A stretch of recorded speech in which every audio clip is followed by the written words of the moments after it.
Welcome to Monk's Moon Temple. Find a space where you can be comfortable. Let the day's tension begin to dissolve from your shoulders, your jaw, your hands. There's nowhere you need to be, nothing you need to do. Just here. Just listening. Let the sound of these words be an anchor, drawing you gently into this present moment. We often walk through our lives as if we are separate islands. Experiences wash up on our shores, some welcome, some not.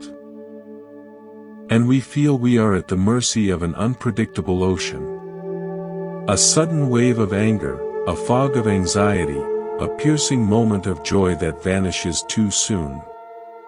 We ask, why is this happening to me, as if life were a series of random events, a roll of cosmic dice. But what if that isn't the case? What if, beneath the apparent chaos, there is a profound and beautiful order? Not the order of a rigid fate, but the order of a living, breathing tapestry. Where every thread is connected, where every color exists because of the colors around it. This is not about finding a predetermined script for your life. This is about discovering that you are not a passive character in a story, but an active, conscious thread in the weaving itself. And when you see how the loom works, a deep and lasting freedom becomes possible. Tonight, we will explore this together. Not as abstract philosophy, but as a felt experience. A way of seeing that can transform your relationship with everything, your thoughts, your feelings, your very sense of self. Let's begin with a story, a personal memory. Years ago, I found myself in the dense, green silence of a redwood forest in Northern California. The trees were ancient, towering, their tops lost in a misty canopy. I was there on a silent retreat, spending days walking the same paths, sitting on the same mossy stump. At first, my mind was its usual noisy self. Planning, regretting, analyzing. But the forest, in its immense, patient stillness, began to work on me. One afternoon, after a light rain, a shaft of sunlight broke through the canopy. It illuminated a single spiderweb strung between two ferns. The web was beaded with 1,000 tiny rainbows, each droplet perfectly placed. I sat and watched, mesmerized. And a thought arose, not from my thinking mind, but from a deeper place of seeing. This perfect, glistening web did not appear by magic. It is the meeting point of countless causes. The spider's innate skill. The specific humidity in the air after the rain. The angle of the sun at this precise hour. The existence of the ferns to act as anchors. The absence of a gust of wind. The trajectory of flies that morning. Remove one condition, if the sun were behind a cloud, if the wind had been stronger, and this moment of breathtaking beauty would not exist. It was dependent on everything. It was originating from this vast, silent collaboration. That spiderweb, for me, became a living teaching of the principle called dependent origination. The Buddha's discovery that nothing, not a feeling, not a thought, not a life circumstance, exists independently. Everything arises in relationship. Because this is, that becomes. We feel our emotions as solid, final things. A surge of jealousy is. A blanket of sadness is. But look more closely, with the curiosity I brought to that web. That jealousy, what are its strands? Perhaps it's woven from a thread of insecurity, a condition, a thread of comparison to someone else's life, a condition, a thread of physical fatigue from poor sleep, a condition, and the spark of seeing a social media post, the immediate condition. The jealousy is the web that appears when all these threads connect. It is not a solid, permanent entity that is you. It is a temporary pattern, dependent on causes. This is profoundly liberating. If a painful state arises from conditions, it means it can cease when the conditions change. It is not your eternal truth. It is a weather pattern in the climate of your mind. And weather, by its nature, changes. If this perspective feels like a first breath of fresh air in a room you didn't know was stuffy, consider subscribing to Monk's Moon Temple. Your subscription is a simple, powerful condition. It supports this channel's growth, allowing us to create more of these shared journeys into peace and understanding. It's a way of saying yes to this path of clarity, together. Now, let's look more deeply at this web. We often live as if we are solid, carved stones, and life is the chisel, randomly shaping us. But we are not stone. We are more like a symphony being composed in real time. Think of a single, clear note from a flute. On its own, it's just a tone. But now let that note meet the resonant hum of a cello's open string. A harmony is born. Add the acoustics of a cathedral, the focused silence of the audience, the memory the melody triggers in the listener's heart. The flute note is still present, but it is no longer alone. Its meaning, its emotional impact, its very essence is now dependent on the entire soundscape. You are that flute note. Your mood today, your reaction to a comment, your sense of self, they are all like that. They do not sound in isolation. That note of your irritation is shaped by the cello of your hunger, the acoustics of a stressful work environment, the audience of childhood patterns. When you understand this, you stop the fruitless question, why am I such a bad note, and begin the insightful inquiry, what else is playing in the orchestra of this moment? What is the quality of the hall I'm in? This shifts you from a passive listener, often distressed by the music, to a curious and eventually skillful conductor of your own inner world. But to be a skillful conductor, you must understand the nature of the instruments. And the most fundamental nature of everything in this symphony is, it changes. This is the truth of impermanence. Anicca. Intellectually, we know this. Seasons turn. Children grow. Flowers bloom and wilt. Yet, in our hearts, we live in quiet rebellion. We want the beautiful melody to loop forever. We want the perfect harmony to never fade. We take photographs, we make videos, we cling to mementos, brave, tiny attempts to freeze a drop of the river. And when we look at them, we feel that subtle ache, because the record is a beautiful lie. It says, this is still here. But it isn't. The moment has dissolved into memory. The feeling in your chest that day has transformed. The pain isn't in the change itself. Change is the only constant, the very heartbeat of existence. The pain is in our resistance to it. We build our house of identity right on the riverbank, and then suffer greatly when the river rises, as it always must. Let me offer a new metaphor. Imagine you are a master sculptor, but your medium is not marble or clay. It is sand.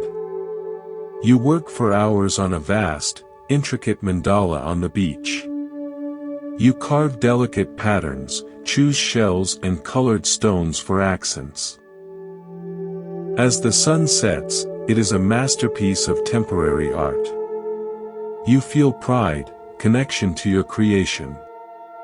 But you are a sand sculptor. You know the tide is coming. As the first waves creep up the shore, you don't rage against the ocean. You might feel a pang of sweetness, of poignancy, but you watch with a kind of reverence as the water gently claims your work, smoothing the patterns, carrying the shells back to the sea, returning the sand to the beach, ready to be shaped again tomorrow. We are all sand sculptors.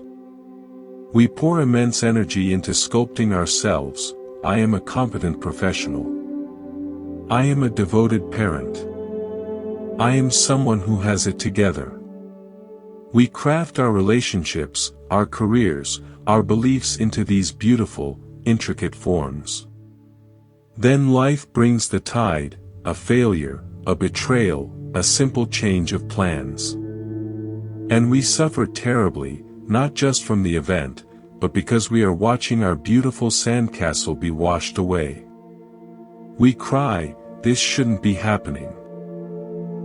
But to the sand, being shaped and reshaped by the sea is its nature.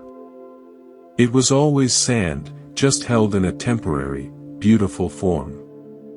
The teaching of impermanence isn't about becoming cold, detached, or ceasing to build beautiful sandcastles. It's about becoming a sculptor who knows the medium is sand. To love the act of sculpting itself, the feel of the sand, the focus of your mind, the emerging beauty, fully and completely, precisely because you know it is temporary. You can appreciate the glint of a shell in the fading light even as the wave touches its edge. I learned this from a boatman on the Ganges in Varanasi. Every evening, as the sun set, people would release small leaf boats, called diyas, carrying a flickering candle flame, onto the river. The river was dark, and these tiny points of light would float away, hundreds of them, drifting into the vastness. It was a practice for honoring ancestors, for letting go. I asked the boatman if it was sad, to watch the lights vanish. He shook his head, smiling. The light is not lost, he said. It joins the light of the stars reflected in the water. The leaf becomes part of the river. The flame becomes part of the air. Nothing is destroyed. It only changes its form. We are not saying goodbye. We are watching transformation. He was a sand sculptor who understood the tide. He found beauty in the release, in the transformation itself. When this truth moves from an idea in your head to a felt sense in your body, your life transforms. An ordinary evening becomes sacred because you know it is fleeting. The sound of a loved one's voice becomes a treasure you hold with open palms. And your own suffering? You see it as a sandcastle too. This too is sand, you can whisper. This structure of pain is not permanent. The tide of time and awareness will gently reshape it. The water may be cold, but it is not eternal. This understanding naturally leads us to a crossroads. If nothing is permanent and everything arises from conditions, what power do we actually have? This brings us to one of the most misunderstood ideas, karma. We have reduced it to a cosmic ledger, a system of punishment and reward. Karma's a bitch, we say. But that view is a shallow shadow of the real teaching. The word karma means action. Specifically, volitional action. The intention behind what you do. The Buddha's radical insight was this: the moral quality of an action lies not primarily in the external deed, but in the intention etched into the mind at the moment of doing. Imagine two people who each stop to help an elderly person carry groceries. The first helps with a heart that is open, soft, moved by simple, spontaneous care. The action is the helping hand, but the deeper karma is the mental movement: may I ease your burden. The second performs the exact same external action, but the internal intention is different. Perhaps it's fueled by a desire for praise, I hope someone sees this. Or by a sense of grim duty, this is what I'm supposed to do. Or even by subtle annoyance, this is delaying my day. The grocery bags reach the doorstep in both cases. But the seeds planted in the mind of the helper are worlds apart. One is a seed of genuine connection. The others are seeds entangled with self-concern, however subtly. Karma is not fate. It is not a life sentence from a past you can't change. It is the law of cause and effect applied to the invisible realm of intention. Your mind is a fertile field. Every thought, every whispered wish, every conscious choice is a seed. Some seeds sprout almost immediately. You speak harshly and feel an instant knot of shame in your stomach. Some seeds lie dormant for decades, waiting for the right confluence of conditions, a pattern of criticism planted by apparent blossoms as crippling self-doubt in your adult career. The incredible power here is this: the planting happens now. The past has yielded its harvest, you are currently living in its landscape. But in this very moment, your hand is hovering over the soil, holding new seeds.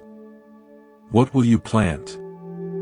I remember a teacher I had in primary school, Mrs. Ellis. She had a quiet, steady presence.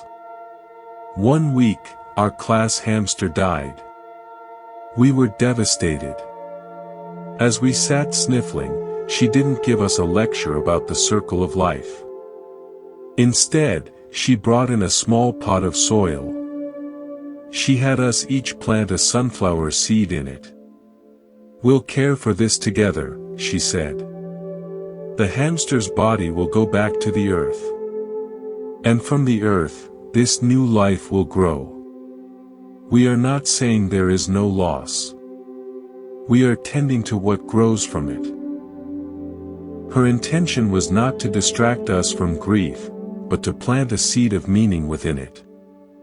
That small act, born from a wise and compassionate intention, shaped my understanding of loss and renewal for a lifetime. That is karma in action. The action was planting a seed. The intention was nurturing wisdom from grief. The result was a lasting, positive condition in young minds. The Buddha taught that karma flows through three channels: body, speech, and mind. And mind is the source. Before a cruel word is a cruel thought. Before a generous act is a generous impulse. You are, in every moment, cultivating the future landscape of your inner world through the quality of your present moment intentions. So what is the practice? We become mindful gardeners. We don't need to hunt down every bad thought with a mental weed whacker. We simply practice noticing the quality of the seed as we hold it. Ah, here is a seed of resentment. I see its thorny shell. Here is a seed of patience. I will place it gently in the soil. This act of clear, non-judgmental noticing changes the very nature of the garden. And this careful attention reveals the force that most often scatters harmful seeds: craving. Tanha. The constant, subtle leaning of the mind away from what is. It's more than just wanting a nice meal or a vacation. It's the fundamental dissatisfaction with the present moment, which manifests in three primary ways. First, craving for sensory pleasure, the pull toward what feels good, the push away from what feels bad. It's reaching for your phone to numb a moment of emptiness.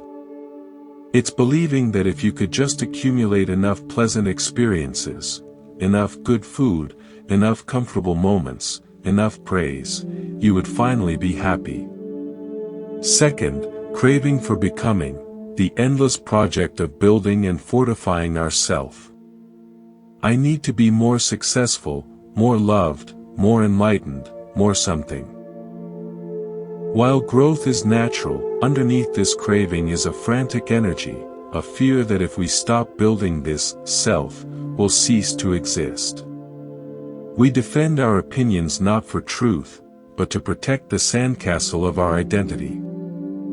Third, craving for non-becoming, the desire to destroy what we don't like. I wish this sadness would just go away. I hate this part of my personality. We want to annihilate uncomfortable pieces of our experience. But what we fight, we empower. Trying to push a feeling away is like trying to smooth a wave by slapping the water, you just create more turbulence. All three are forms of thirst.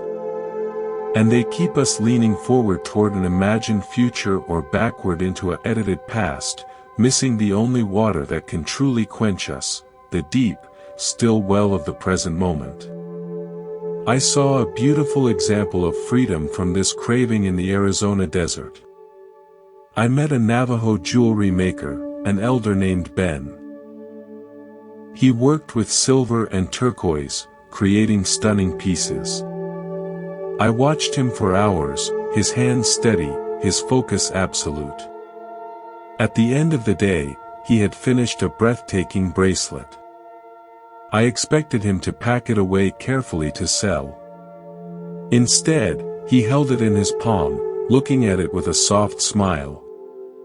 Then he placed it on a worn velvet cloth with several other pieces. "They are done," he said. "Their journey with me is complete. Now they will go where they are needed. Maybe to someone who will treasure them. Maybe the stone will crack, and it will become something else.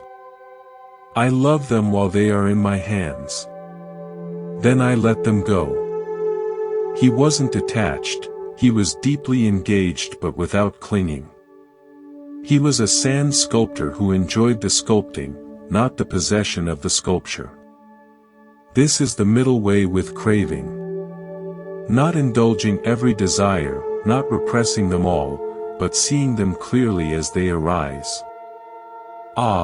Here is craving for that to happen. Not, I am a craver.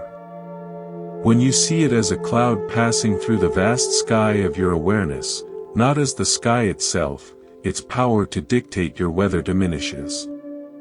And this understanding prepares us to look directly at the heart of the matter, the nature of suffering itself. Dukkha. The first noble truth is a simple, clear-eyed diagnosis: there is suffering. Life, in its conditioned, impermanent nature, contains difficulty. Physical pain, loss, disappointment, aging, sickness, death. This is not pessimism. It is the profound honesty of a doctor who must first name the illness before treatment can begin. But the Buddha's genius was in a critical distinction, the master key to the lock of suffering: there is pain, and there is suffering, and they are not the same thing. Pain is the first arrow. The stubbed toe. The heartbreak. The news of an illness. It is an intrinsic part of the vulnerable, feeling experience of being alive. Suffering is the second, third, and 40th arrow we shoot into our own wound. It is the story we spin around the pain: this is unbearable. Why me? This proves I'm unlovable. What if it never ends? My life is ruined. Suffering is our resistance to the initial pain. It is the mental amplification, the rumination, the fight against the reality of the first arrow. The spiritual path is not about developing a superhuman ability to dodge the first arrow. That's impossible in this embodied, human life. The path is about learning to put down the bow. To feel the sharp sting of the first arrow without reaching for our quiver to shoot all the others. To meet pain with bare attention, without the added layers of commentary, resentment, and catastrophic projection. Recall the last time you had a bad headache. The raw, throbbing sensation was the first arrow. Then came the mental storm, I can't work like this. This is going to ruin my whole day. Why does this always happen to me? I'm so weak. That storm is the suffering. It multiplies the pain 100-fold, embedding it in a saga of misery. The practice is to gently separate the two. To say, here is sensation, pressure, pounding, heat. And over here is mind, complaining, fearing, storytelling. When you can see them as two distinct streams flowing through your awareness, something shifts. The pain may not vanish, but it now sits in a vast, open space. It no longer defines you, because you are the aware space witnessing it, not solely the pain itself. This is not spiritual bypassing, not pretending the pain isn't real. It is meeting reality with radical clarity. It's the difference between I am anxiety and anxiety is present. The first is a prison. The second is a clear recognition of a visitor in the house of your awareness. You are the house, not the visitor. The Stoic philosopher Epictetus, born a slave, grasped this same truth. He said, it's not things that upset us, but our judgments about things. The event is the first arrow.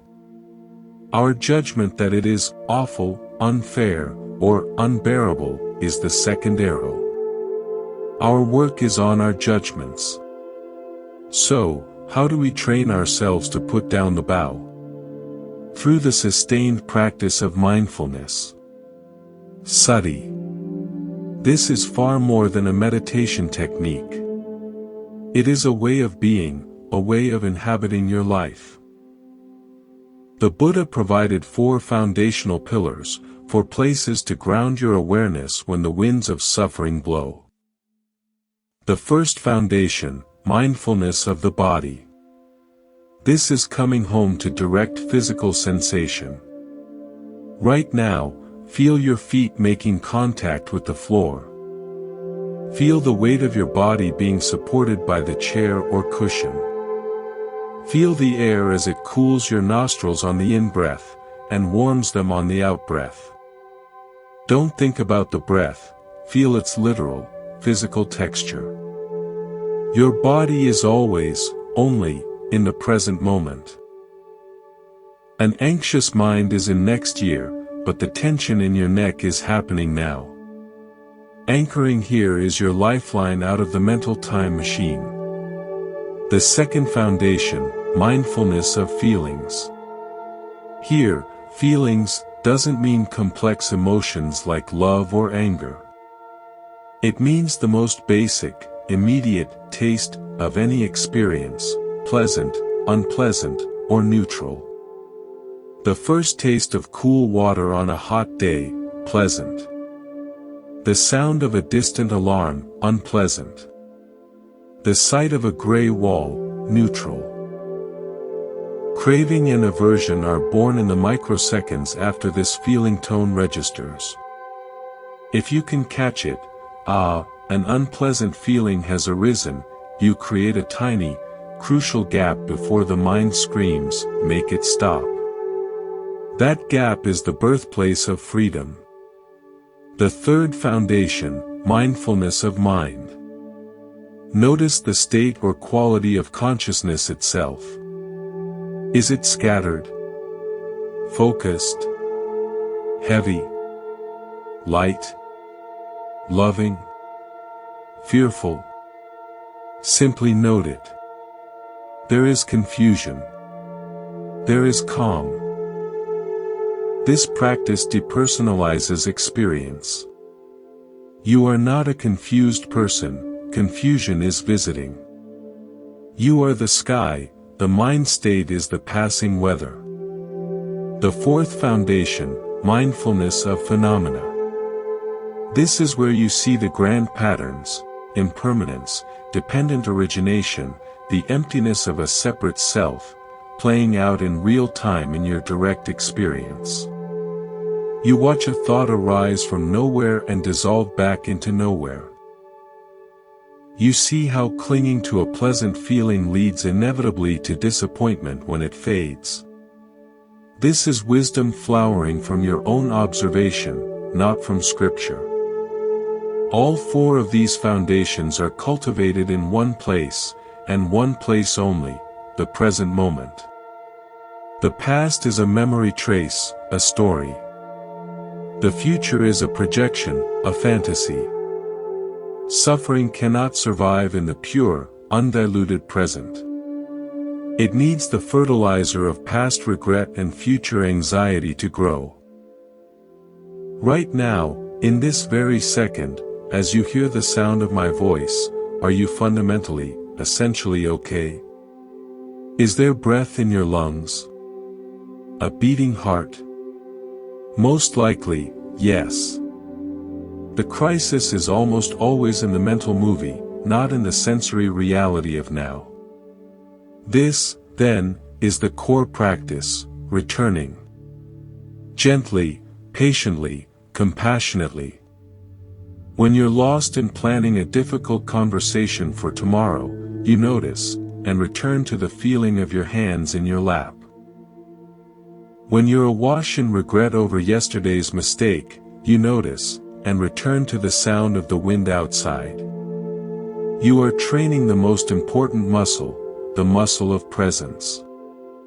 Learning to live where life is actually happening, here, now. As you walk this path of mindful presence, returning again and again to the here and now, something begins to shift within you. The old, habitual patterns, the well-worn grooves of reactivity, the familiar stories of I and mine, start to feel less solid. This is a beautiful sign of progress.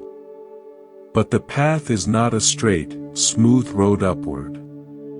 It is more like a spiral, and sometimes, the spiral descends into darkness before it rises again. This brings us to a phase rarely spoken about with kindness, the crisis. The dark night. The feeling that everything is falling apart. This is not a detour. It is not a sign that you are failing. In fact, it may be the most important part of the journey. It is the necessary dissolution. The seeker who would become the Buddha experienced this with utter profundity. Before his awakening, he wasn't called the Buddha. He was Siddhartha, a seeker who had tried everything. He studied under the greatest meditation masters of his time. He mastered states of profound concentration known as jhanas, realms of limitless peace, boundless consciousness, sheer nothingness. He could abide in states of bliss that would make our happiest day seem dull. His teachers declared him their equal, their successor. He had reached the pinnacle of spiritual achievement as it was known. And he saw, with devastating clarity, that it wasn't enough. These sublime states were still conditioned. They arose, they were experienced, and they passed away. When he emerged from them, the fundamental questions of suffering, aging, and death remained unanswered. He had become a master of temporary escape, not of permanent liberation. It was like discovering the most perfect, luxurious vacation villa, only to realize your home is still on fire. The villa doesn't solve the fire, it just lets you ignore it for a while. So he tried the opposite extreme. He joined a group of ascetics and practiced severe self-mortification.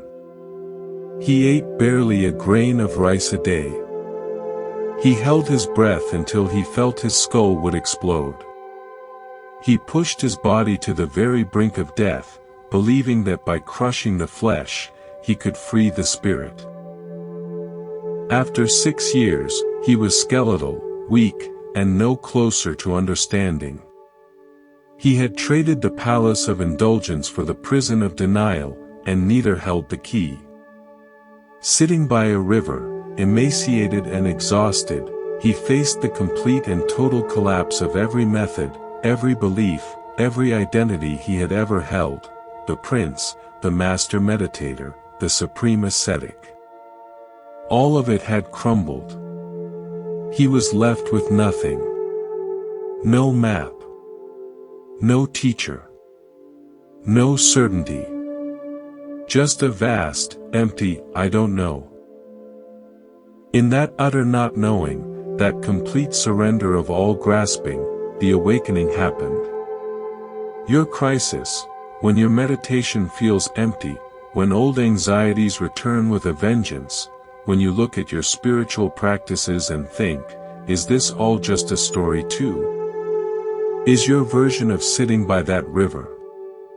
It is the nigredo of the alchemists, the blackening.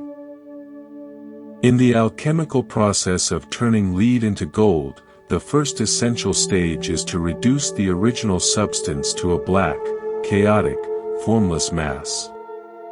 To the untrained eye, it looks like ruin, like everything valuable has been destroyed. But the alchemist knows this black stage is non-negotiable. It is the breakdown of old, rigid structures so that a new, purer, more integrated form can emerge. Without the blackening, there can be no transformation. You are in the alchemical vessel. The heat of your sincere practice is breaking down the lead of your old self, the beliefs, the identities, the strategies that once felt so secure. It feels like death because it is a death. The death of who you thought you were. The death of what you thought awakening would look like. I went through such a period after returning from a long, silent retreat. The retreat had been profound, filled with peace and luminous clarity. I felt transformed. Then I came home. The plumbing broke. An old family conflict resurfaced. I found myself snapping at a loved one over something trivial. The spiritual high evaporated, and a crushing sense of fraudulence took its place. I've learned nothing, I thought. I'm just the same reactive person, but now with a pretense of being awake. The peace of the retreat felt like a cruel joke. This was my nigredo. The idealized spiritual identity I had built was dissolving into black mush. It was terrifying and humbling. But it was only in that dissolution that I began to touch something more real, not a spiritual me, but a simple, vulnerable human capacity to begin again, without the story of being a practitioner. There is a powerful story from the Celtic tradition, from the misty coasts of Ireland. It tells of the hero Cu Chulainn, who in a rage of battle, undergoes a terrifying transformation called the ryostrad, or warp spasm. His body contorts inhumanly, every muscle and sinew twisting into a monstrous form. He becomes a creature of pure, undirected fury, unrecognizable even to himself. This spasm is not his power, it is the terrifying prelude to it. He must pass through this complete undoing, this loss of all human form and reason, to access his latent, disciplined strength. After the spasm passes, he is not the same careless youth. He is integrated, focused, powerful. The crisis was the catalyst for his maturation. Your dark night is your warp spasm. It is the undoing that precedes a deeper integration. The Zen masters call it Daigo, the great doubt. Not the small doubt that questions a teacher or a method, but the doubt that questions everything, your motives, your understanding, your very foundation, until you are standing naked in the void of not knowing. They say, great doubt leads to great awakening. But you must have the courage to let everything be doubted, to let everything fall away. This is why we need spiritual friendship. Kalyana Mittata. The Buddha, after his own awakening, did not stay in solitary bliss. His first action was to seek out his 5 former companions to share what he had discovered. He later said to his attendant Ananda, "Spiritual friendship is not half the spiritual life, Ananda. It is the whole of the spiritual life. We do not wake up in a vacuum. We wake up in relationship, through relationship, because of relationship. A true spiritual friend is not a cheerleader or an enabler. They are a mirror and a guardian. They are the one who, when you are lost in the story of your own greatness, can say with kindness, 'Are you sure?' And they are the one who, when you are drowning in the blackness of your own doubt, can say with equal kindness, 'This, too, is part of the path. I am here. You are not alone.'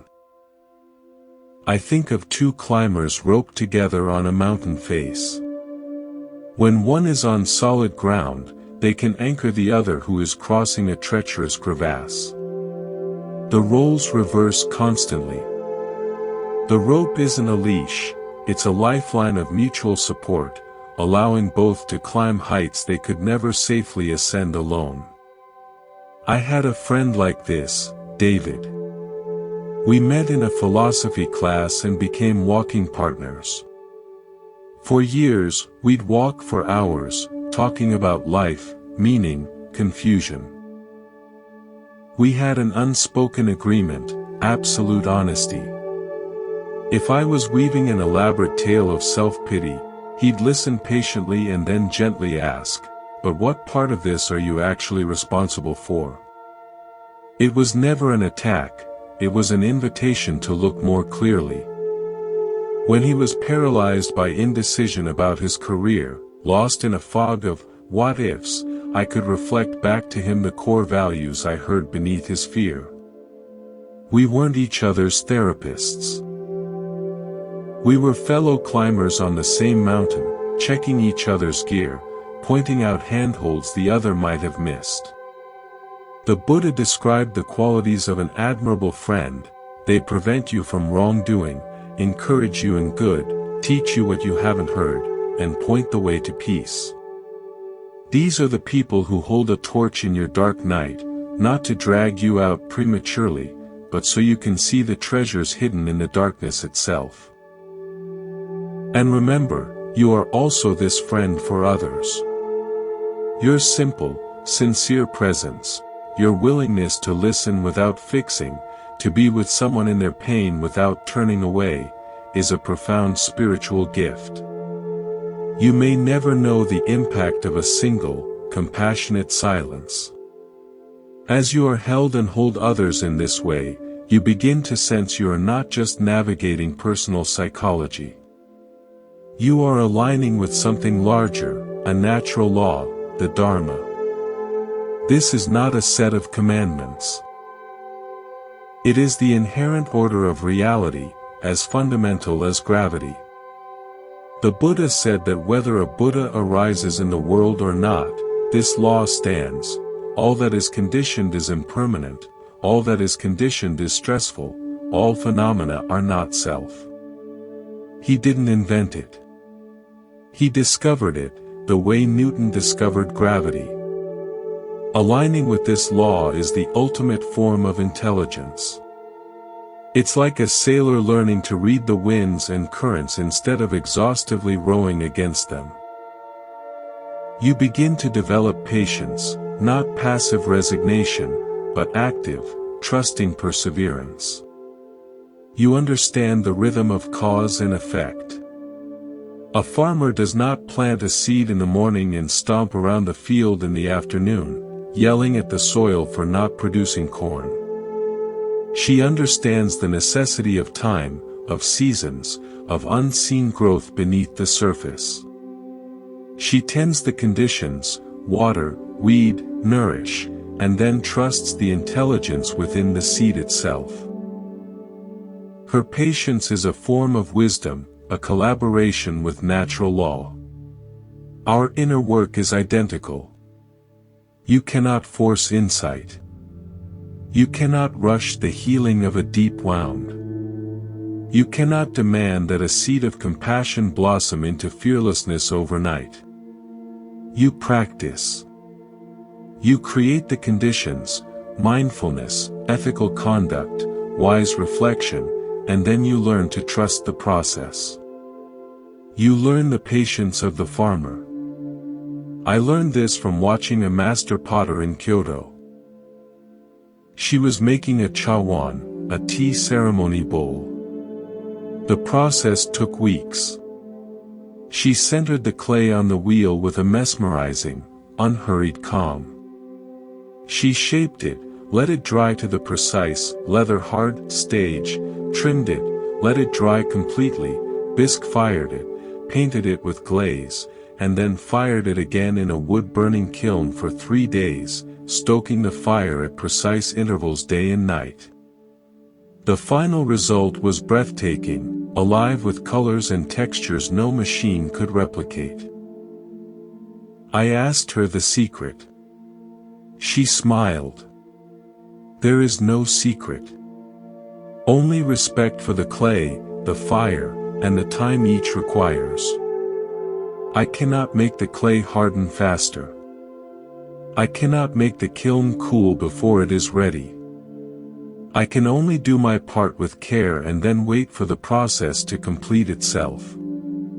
The beauty is born from this collaboration with time. Our transformations are fired in the kiln of our lived experience.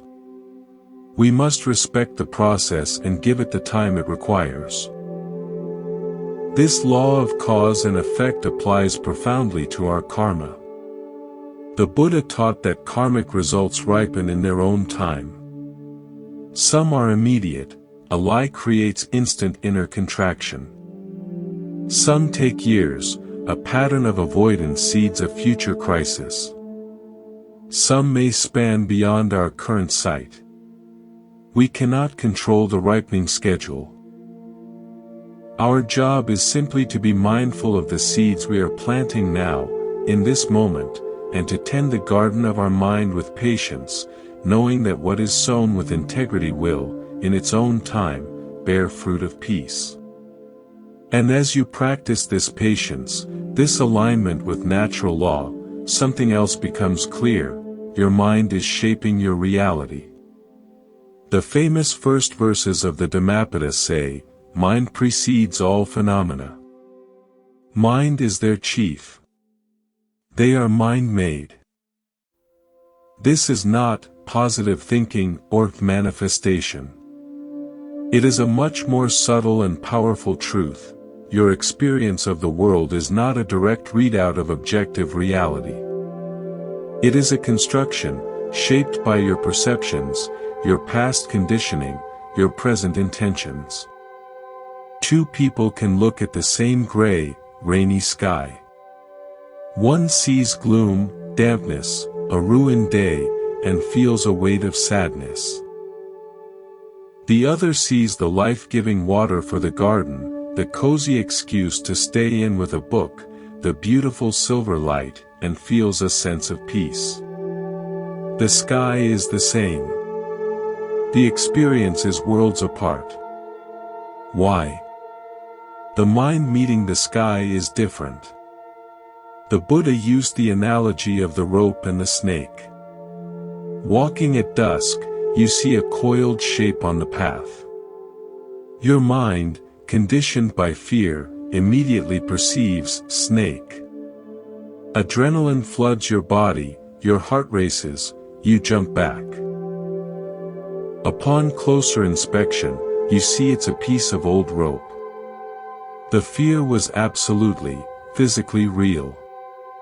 But it was created entirely by your mind's interpretation of the sensory data. That snake existed only in your mind. Most of our suffering is like this. We are constantly seeing snakes in the ropes of our lives, interpreting a partner's quiet mood as rejection, a boss's feedback as a threat to our existence, a minor setback as proof of our failure. We react to our interpretations as if they were solid reality. Therefore, the most powerful work we can do is on our view. Dithi. This is the first step of the Noble Eightfold Path, right view. It doesn't mean adopting a specific set of Buddhist beliefs. It means cultivating a way of seeing that is free from the distortions of craving, aversion, and delusion. When your view changes, your entire world changes. You begin to see the ropes as ropes. This doesn't make the challenges of life disappear, but it removes the layer of unnecessary suffering you were adding to them.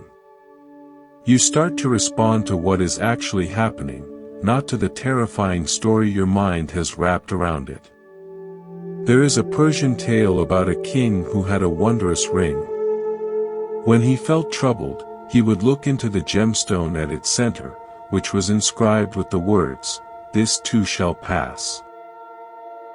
In moments of great joy, he would look at it and see the same words. The ring didn't change his circumstances. It changed his view of them. It reminded him of the impermanent, conditioned nature of all phenomena, creating a space of equanimity between him and the fleeting events of his life. Your practice is to forge that ring for yourself. The inscription is the wisdom of impermanence, of interdependence, of not self. You look at your fear, this too shall pass. You look at your joy. This too shall pass. This view creates a spacious freedom in the heart. This shift in view begins to loosen what the Buddha called the fetters, the chains that bind us to suffering. The first three are, identity view, the belief in a permanent, separate self, doubt in the path, and clinging to rules and rituals, believing external practices alone can save you. When these begin to break, not just intellectually but through direct insight, you are said to have entered the stream. The direction of your life turns, irrevocably, toward freedom. But this journey of deconstructing mistaken views and facing crises requires immense courage. It can feel like walking a knife edge between extremes. This is why the Buddha's central, practical teaching is the middle way. Before his awakening, Siddhartha experienced the two extremes, a life of sensual indulgence in the palace, and a life of harsh self-denial in the forest. Both led to dead ends. The path to freedom, he realized, lay in avoiding both extremes. The middle way is not a lukewarm compromise. It is a radical, dynamic balance. It's the wisdom of the lute player. If the string is too tight, it will snap. If too loose, it will not play. The sweet spot is where the music happens. In our lives, one extreme is drowning in our experience, being completely identified with every thought and emotion, believing every story the mind tells. The other extreme is suppression. Trying to deny, numb, or forcefully transcend our human experience. The middle way is neither drowning nor suppressing. It is feeling the feeling fully without becoming it. It is noticing the thought without having to believe it or fight it. It is the space of conscious, compassionate awareness around the experience. Think of how you might handle a scared child. One extreme is to become equally panicked, amplifying the fear. The other is to dismiss it. Don't be silly, there's nothing to be afraid of. The middle way is to hold the child gently, acknowledge the fear, I see you're scared, that's okay, and provide a calm, steady presence. You don't become the fear, and you don't deny it. You meet it with balance. This applies to everything. With pleasure, enjoy it fully, but without the clinging that says, I must have this forever. With pain, meet it with acknowledgement, but without the aversion that says, I cannot bear this for a single second. The middle way is the path of conscious, appropriate response, not unconscious, habitual reaction. The Buddha packaged this wisdom into the Noble Eightfold Path. Right view, right intention, right speech, right action, right livelihood, right effort, right mindfulness, right concentration. It's a comprehensive guide for cultivating this balance in every aspect of life: how we see, think, speak, act, work, strive, pay attention, and focus. Right effort, in particular, embodies the middle way. It's not about straining until you're exhausted. It's about applying energy skillfully. Sometimes effort is vigorous, resisting a harmful impulse.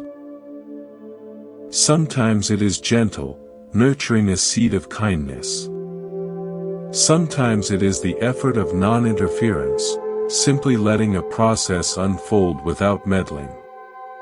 Like the potter with her clay, it is the application of precisely the right amount of pressure at the right time. As you walk this middle path, you'll inevitably notice something: patterns. The same reactions, the same types of conflicts, the same self-sabotaging behaviors seem to reappear in different costumes. The Buddha called this cyclical nature of conditioned existence samsara.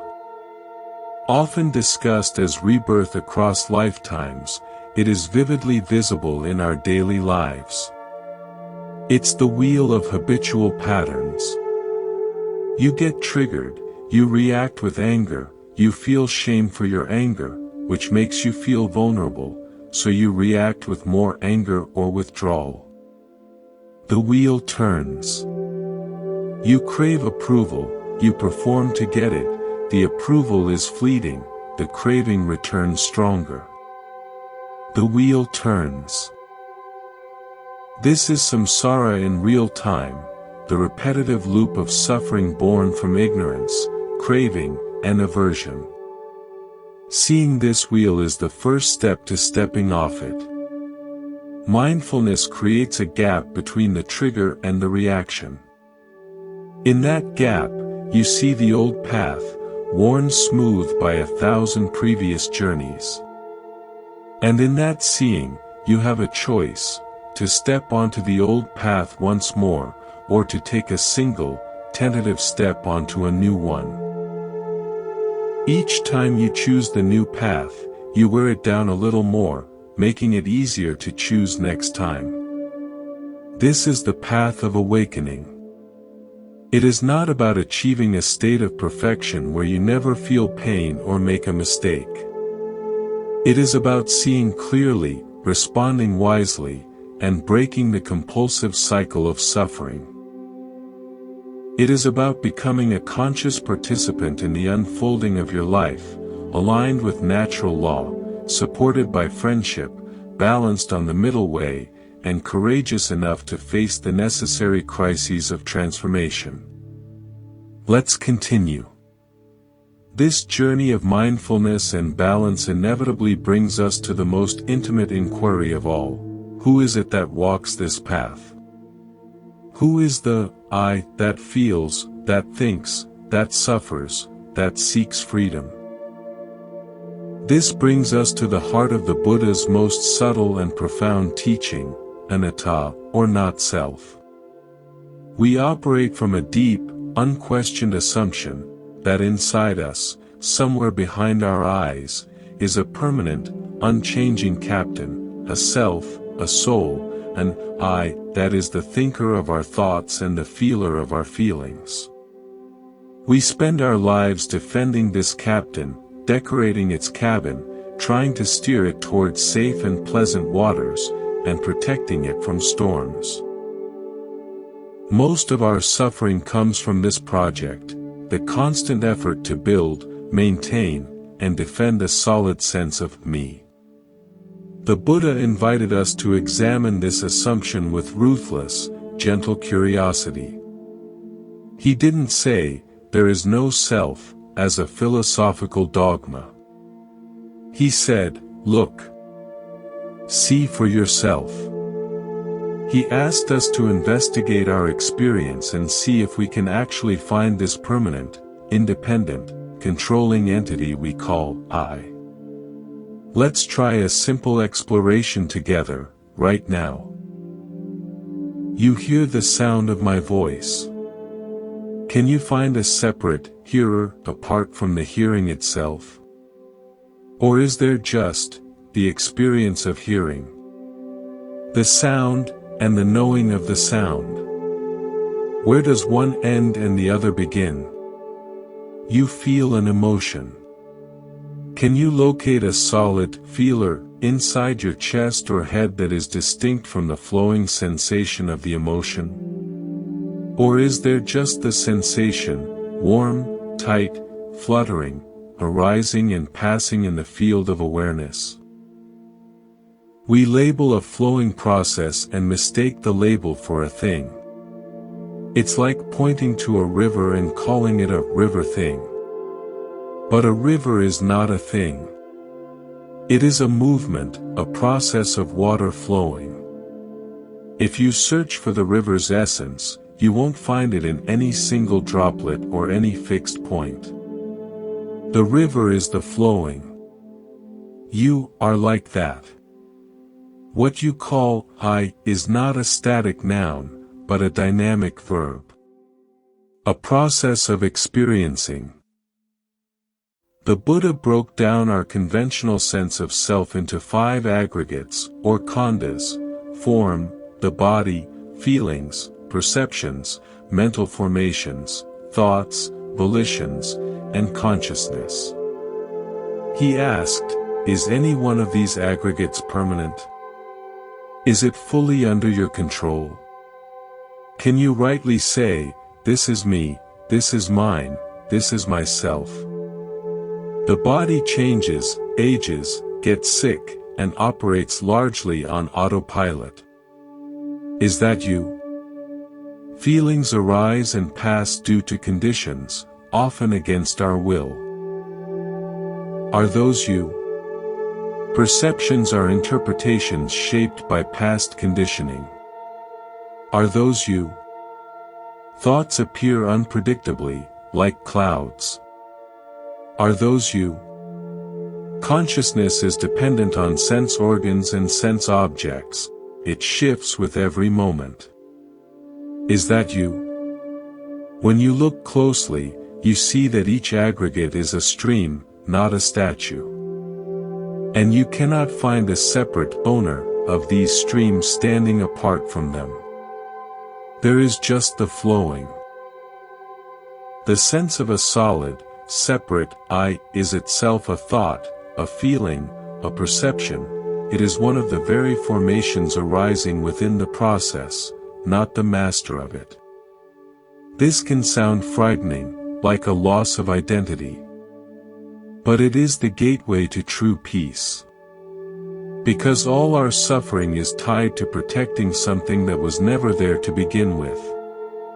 It's like being terrified of a monster in a dark room, and then someone switches on the light to reveal, just a coat on a chair. The fear was real, but it was based on a misperception. When you see the coat for what it is, the fear dissolves, not into nothingness, but into relief and clarity. I experienced a glimpse of this not in a temple, but on a long-distance train journey across the Mongolian steppe. For 2 days, there was nothing but an endless, rolling sea of grass under a vast sky. There were no landmarks, no towns, just rhythmic motion. After many hours, a strange thing happened. The solid sense of me as a distinct point in space began to soften.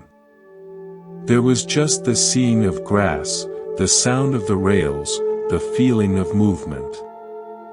The mental chatter didn't stop, but it felt like weather in this vast space, not like my central command. The I thought was just another piece of cargo on the train, not the conductor.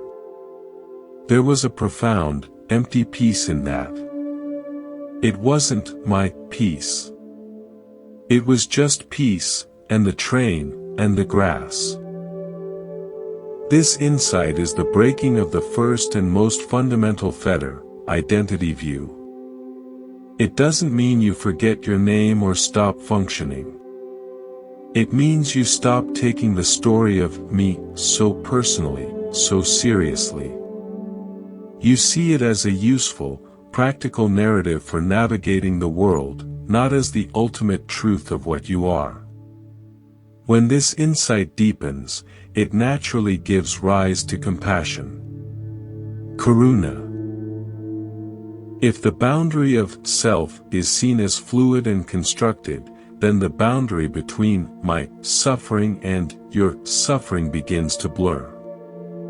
Your pain is not happening to a separate, distant entity. It is arising in the same field of conscious experiencing that I am. To wish for your suffering to end is not altruism, it is the natural impulse of intelligence seeing its own reflection. Think of your body. If your hand is injured, your whole body-mind system mobilizes to care for it. You don't think, that's just my hand's problem. There's an innate, non-conceptual caring. When the sense of a separate self loosens, that innate caring naturally expands beyond the skin-encapsulated me to include others. You realize we are all cells in a larger body of life. This is not theoretical. I saw it in a small fishing village in Newfoundland after a storm had damaged several boats. Without a single community meeting, people just emerged. Those whose boats were still seaworthy helped haul damaged ones onto shore. People with tools started making repairs. Others brought food and hot drinks to those working in the cold. There was no division of yours and mine. The health of the community, its ability to fish, to survive, was recognized as the health of each individual. The suffering of one boat was the concern of all. This is practical, embodied compassion arising from a lived understanding of interdependence. From this compassionate ground grows the intention for ethical conduct. Sila. This is the second part of the Noble Eightfold Path: right speech, right action, right livelihood. It is not a list of rules imposed from outside. It is the natural, external flowering of an internal understanding. If you see clearly that actions have consequences, karma, and that your intention shapes your world, you naturally become more careful. If you feel the blurring of boundaries through compassion, you naturally wish to avoid causing harm. Ethics becomes a matter of hygiene, not morality.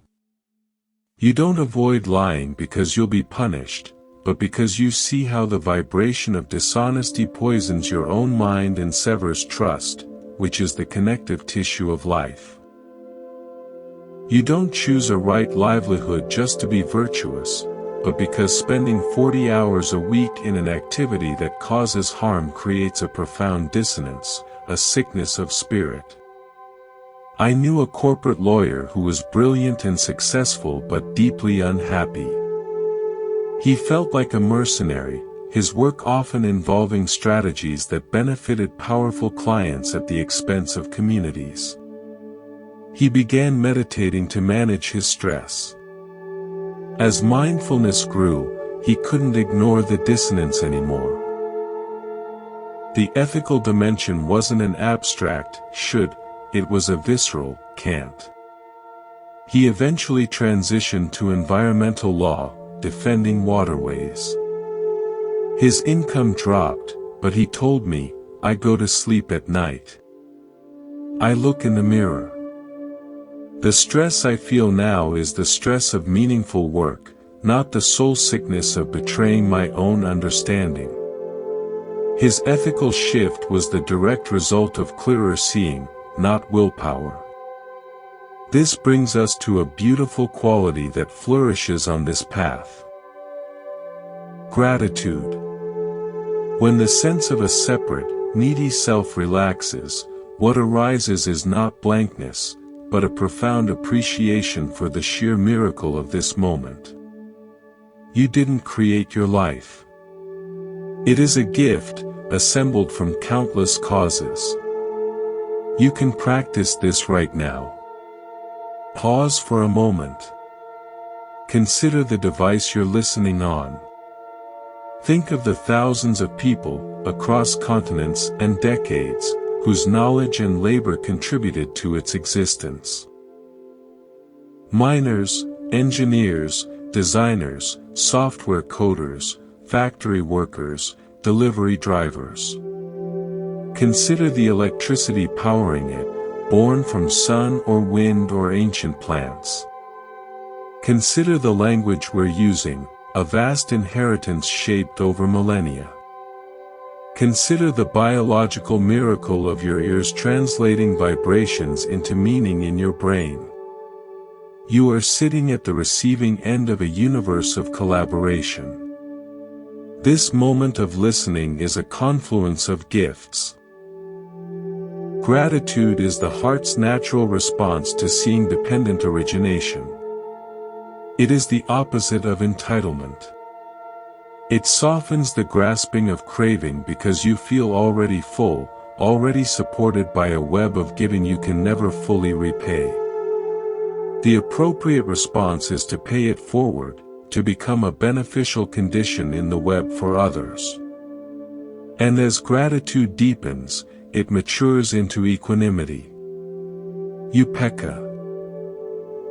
This is the fourth of the Brahma Viharas, or divine abodes, along with loving kindness, compassion, and sympathetic joy. Equanimity is often misunderstood as indifference. It is not. It is balance of heart. It is the spacious, calm wisdom that allows us to be with things as they are, without being overthrown by them. Equanimity is the peace that comes from understanding natural law.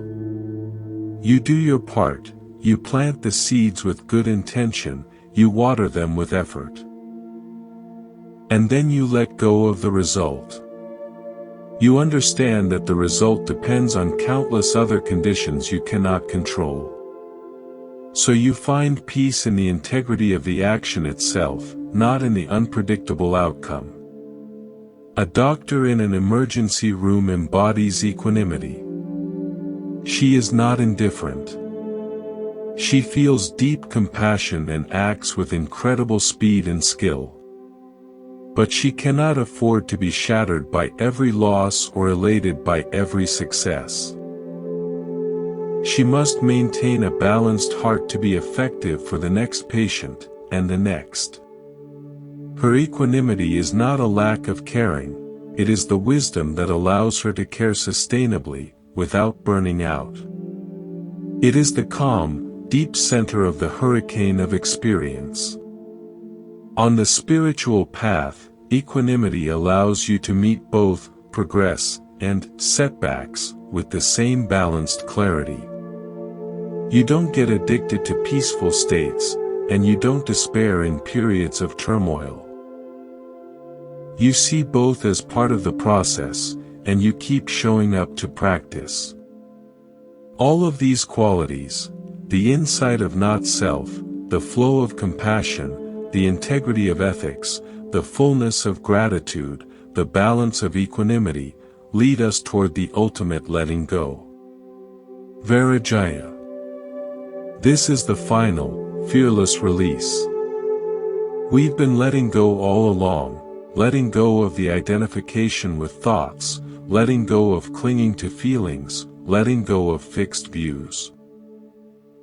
But now, the letting go goes even deeper. It becomes the letting go of the path itself. The Buddha told the parable of the raft. You use a raft to cross a dangerous river. Once on the far shore, would you put the raft on your shoulders and carry it for the rest of your journey? No. You would be grateful for its service, but you would leave it behind. Even the most profound teachings, the most effective practices, are like that raft. They are means to an end. The end is freedom. To cling to the raft is to remain burdened. This is a radical teaching.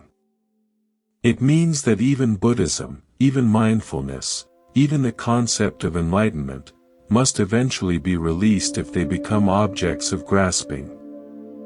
The Zen masters put it shockingly: if you meet the Buddha on the road, kill him. Kill the concept, the idol, the mental image of what you are seeking. True freedom has no form you can cling to. I witnessed a powerful ceremony in the American Southwest, led by a dying Navajo elder. He had spent days creating an elaborate sand painting for a healing ritual. It was a masterpiece of symbolism and artistry, made from crushed minerals of different colors. After the ceremony was complete, with the person who was healed at the center of it all, the elder did not preserve the painting. He gathered the sand from the edges and swept it toward the center, mixing all the colors into a mound. Then he gave handfuls of the sand to family members, who took it to the four directions and scattered it to the wind. The beauty was in the making and the purpose, not in the preservation. The letting go was the final, essential act of the ritual. To cling to the painting would have been to miss the point entirely. Your awakening is like that sand painting.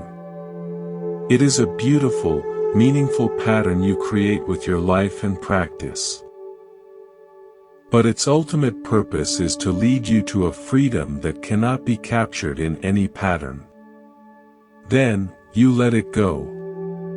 You scatter it into the wind of compassion, into the world. This letting go is not nihilism. It is the ultimate trust. It is resting in the reality that there is nothing you need to hold on to be complete. You are already whole. The peace you seek is not in some future attainment, but in the release of the seeking itself. So now, let's practice a deep, integrative rest. Bring your attention gently to your breathing, just feeling the natural rhythm, in and out. Now, expand your awareness to include your entire body, feeling it all at once, as a single, living field of sensation, pulsing, alive, changing.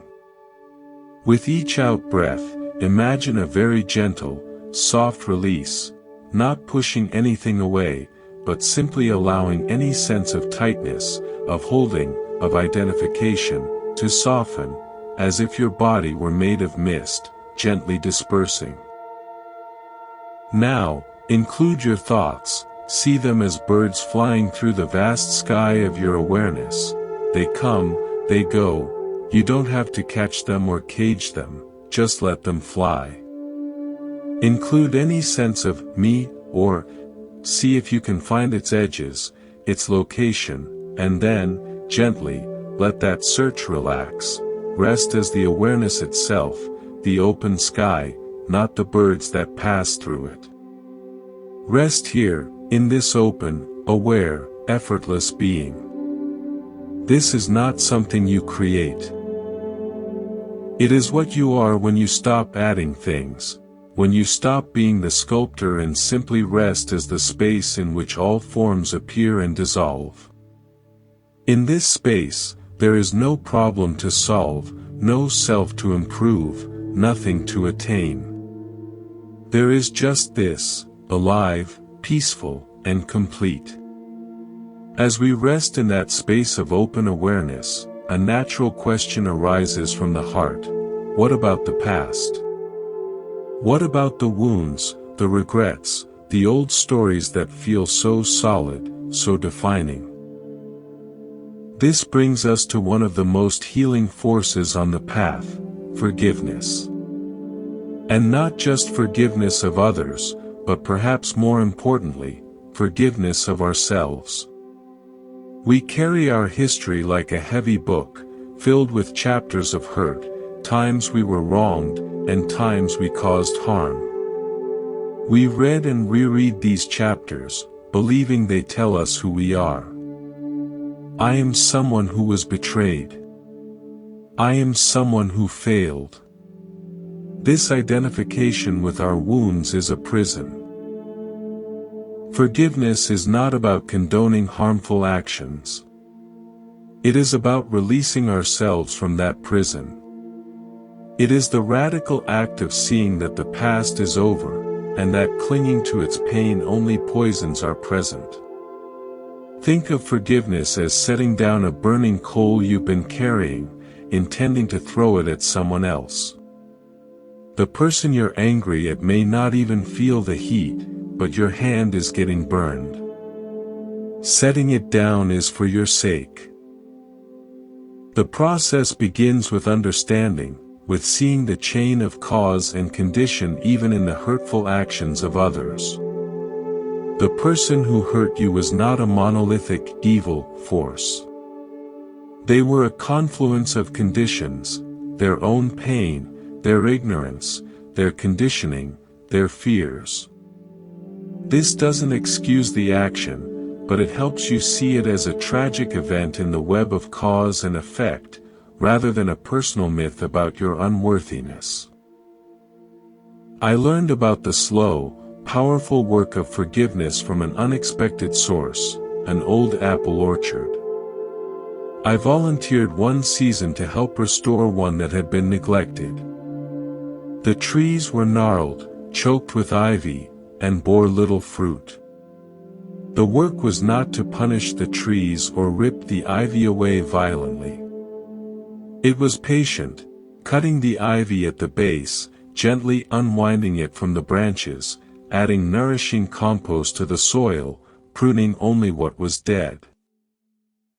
We couldn't force the trees to bear fruit that season. We could only create the conditions for health. And slowly, over years, the trees began to straighten, to breathe, and eventually to bloom. Forgiveness is that patient gardening of the heart. You cannot force yourself to feel forgiving. You can only create the conditions for it. You cut the ivy of repetitive, bitter rumination. You nourish the soil with compassion for your own hurt. You prune the dead wood of the story that says, "This defines me." And then you wait, and tend, and trust that in its own time, the natural capacity of the heart to heal and release will blossom. This often requires vulnerability. To forgive, we must first be willing to feel the raw hurt without the armor of rage. That soft, tender place beneath the anger is where healing begins. It takes immense courage to touch that softness. And what of self-forgiveness? This is often the harder task. We hold ourselves to impossible standards, berating ourselves for mistakes, for not being further along the path, for being human. Here, the teaching of not self is a great ally. Can you forgive a cloud for its shape? Can you forgive a river for its course?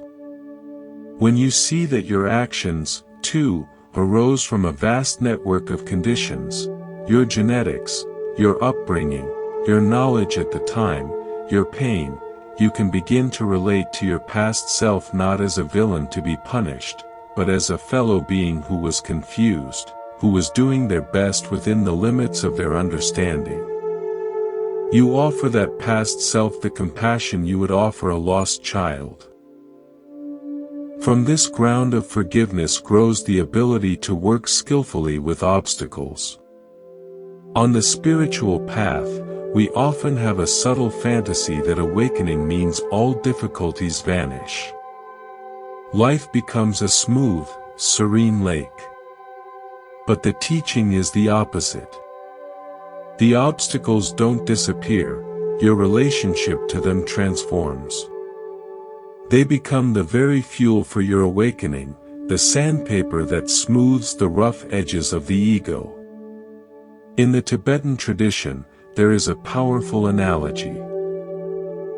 Obstacles are like a junkyard for a master mechanic. To an ordinary person, it's a pile of useless, broken scrap. To the master mechanic, it's a treasure trove of parts from which to build something new and functional. Your anger, your fear, your laziness, your doubt, these are not enemies to be annihilated. They are raw materials. They hold immense energy. The question is not, how do I get rid of this, but, how can I work with this? What is this energy trying to tell me? How can it be transformed? A profound story comes from the tradition of Japanese kintsugi, the art of repairing broken pottery with lacquer mixed with gold, silver, or platinum. The breakage and repair are not hidden, they are highlighted, made beautiful. The piece is considered more valuable for having been broken and artfully mended. Your fractures, your failures, your heartbreaks, your flaws, are not signs of a worthless vessel. They are the very places where the gold of your understanding, your resilience, your compassion can seep in and create a new, more intricate beauty. The obstacle becomes part of the art. I once met a woman, a musician, who developed a neurological condition that caused her hands to tremor. Her career as a concert pianist was over. She fell into a deep depression, a profound sense of brokenness. For years, the tremor was her enemy. Then, in a moment of desperation, she sat at a different instrument, a drum. The tremor, in the context of rhythm, became a rapid, complex roll. It wasn't a flaw, it was a unique technique. She became a master percussionist, known for a sound no one else could replicate. The obstacle didn't vanish, it became the foundation of her new voice. She performed kintsugi on her own life. This is the alchemical heart of the path, turning poison into medicine. Your greatest wound can become your greatest source of empathy. Your most stubborn fear, when faced, can become your deepest courage. To do this work, we need a quality of fierce, gentle acceptance. This is not passive resignation, not a defeated whatever. It is the clear-eyed, courageous act of saying, this is what is happening right now. Before you can change anything, you must see it fully, without denial. You must accept the reality of the broken piece before you can begin the repair with gold. Imagine you are hiking and you twist your ankle. Resignation would be lying down in the path and giving up. Acceptance is stopping, examining the ankle, and saying, okay, it's swollen. I can't walk on it. Now, what is the wisest action? Do I need to rest? Call for help. Make a splint. Acceptance is the foundation for intelligent, compassionate response. The great psychologist Carl Jung said, "What you resist, not only persists, but will grow in size." Acceptance is the act of ceasing resistance.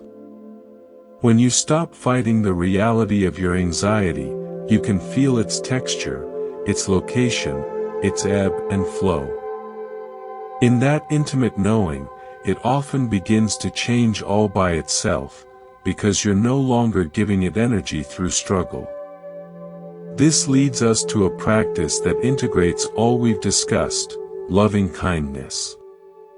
Metta. Often translated as loving kindness or friendliness, metta is the intentional cultivation of a wish for well-being. May you be happy. May you be safe. May you be healthy. May you live with ease. We typically think of metta as something we direct toward others. And it is.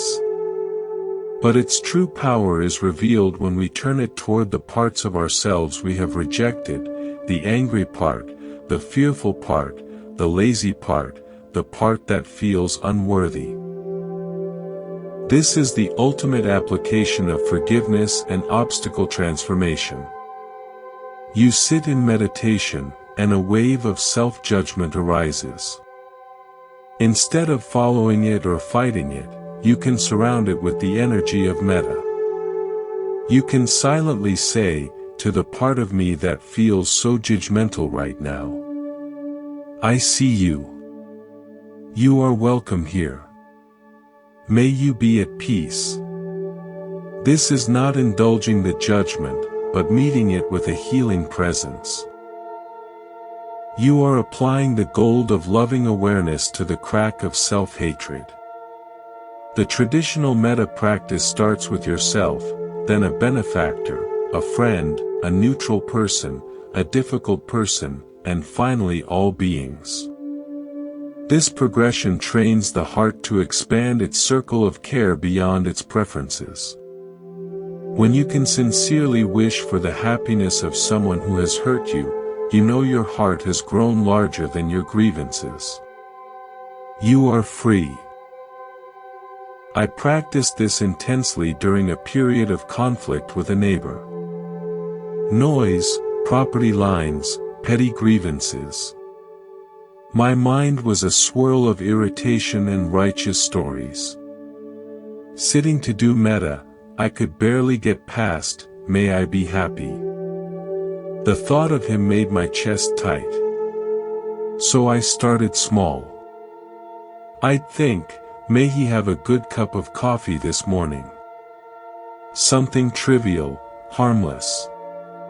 Over weeks, the knot began to loosen. I didn't become best friends with him, but the chronic resentment faded. One day, he waved hello. It was a small moment, but it felt like a victory for my own heart. The obstacle of the difficult relationship had become the gym where I strengthened my compassion muscle. This work of integration, forgiveness, transforming obstacles, acceptance, metta, prepares us for the grandest perspective, seeing the sacred in the ordinary. When the heart is no longer at war with itself or the world, a simple miracle occurs: the mundane begins to shimmer. You are not waiting for a special spiritual experience. You begin to find the sacred in the steam rising from your morning tea, in the precise geometry of a spiderweb on the fence, in the sound of rain on the roof, in the weariness in your body at the end of a day of honest work. Life itself becomes the temple, and every moment is an opportunity for reverence. There's a Hasidic Jewish tale about a rabbi who was asked, "Where is God?" The rabbi replied, "Wherever you let God in."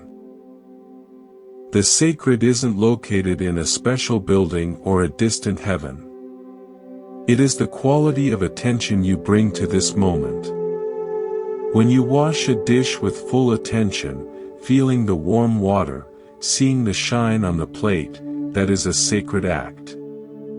When you listen to a friend without thinking of your response, that is a sacred offering. The Japanese have a concept, wabi-sabi, which finds beauty in imperfection, impermanence, and incompleteness. A cracked, weathered bowl is more beautiful than a flawless, new one because it tells a story of use, of time, of survival.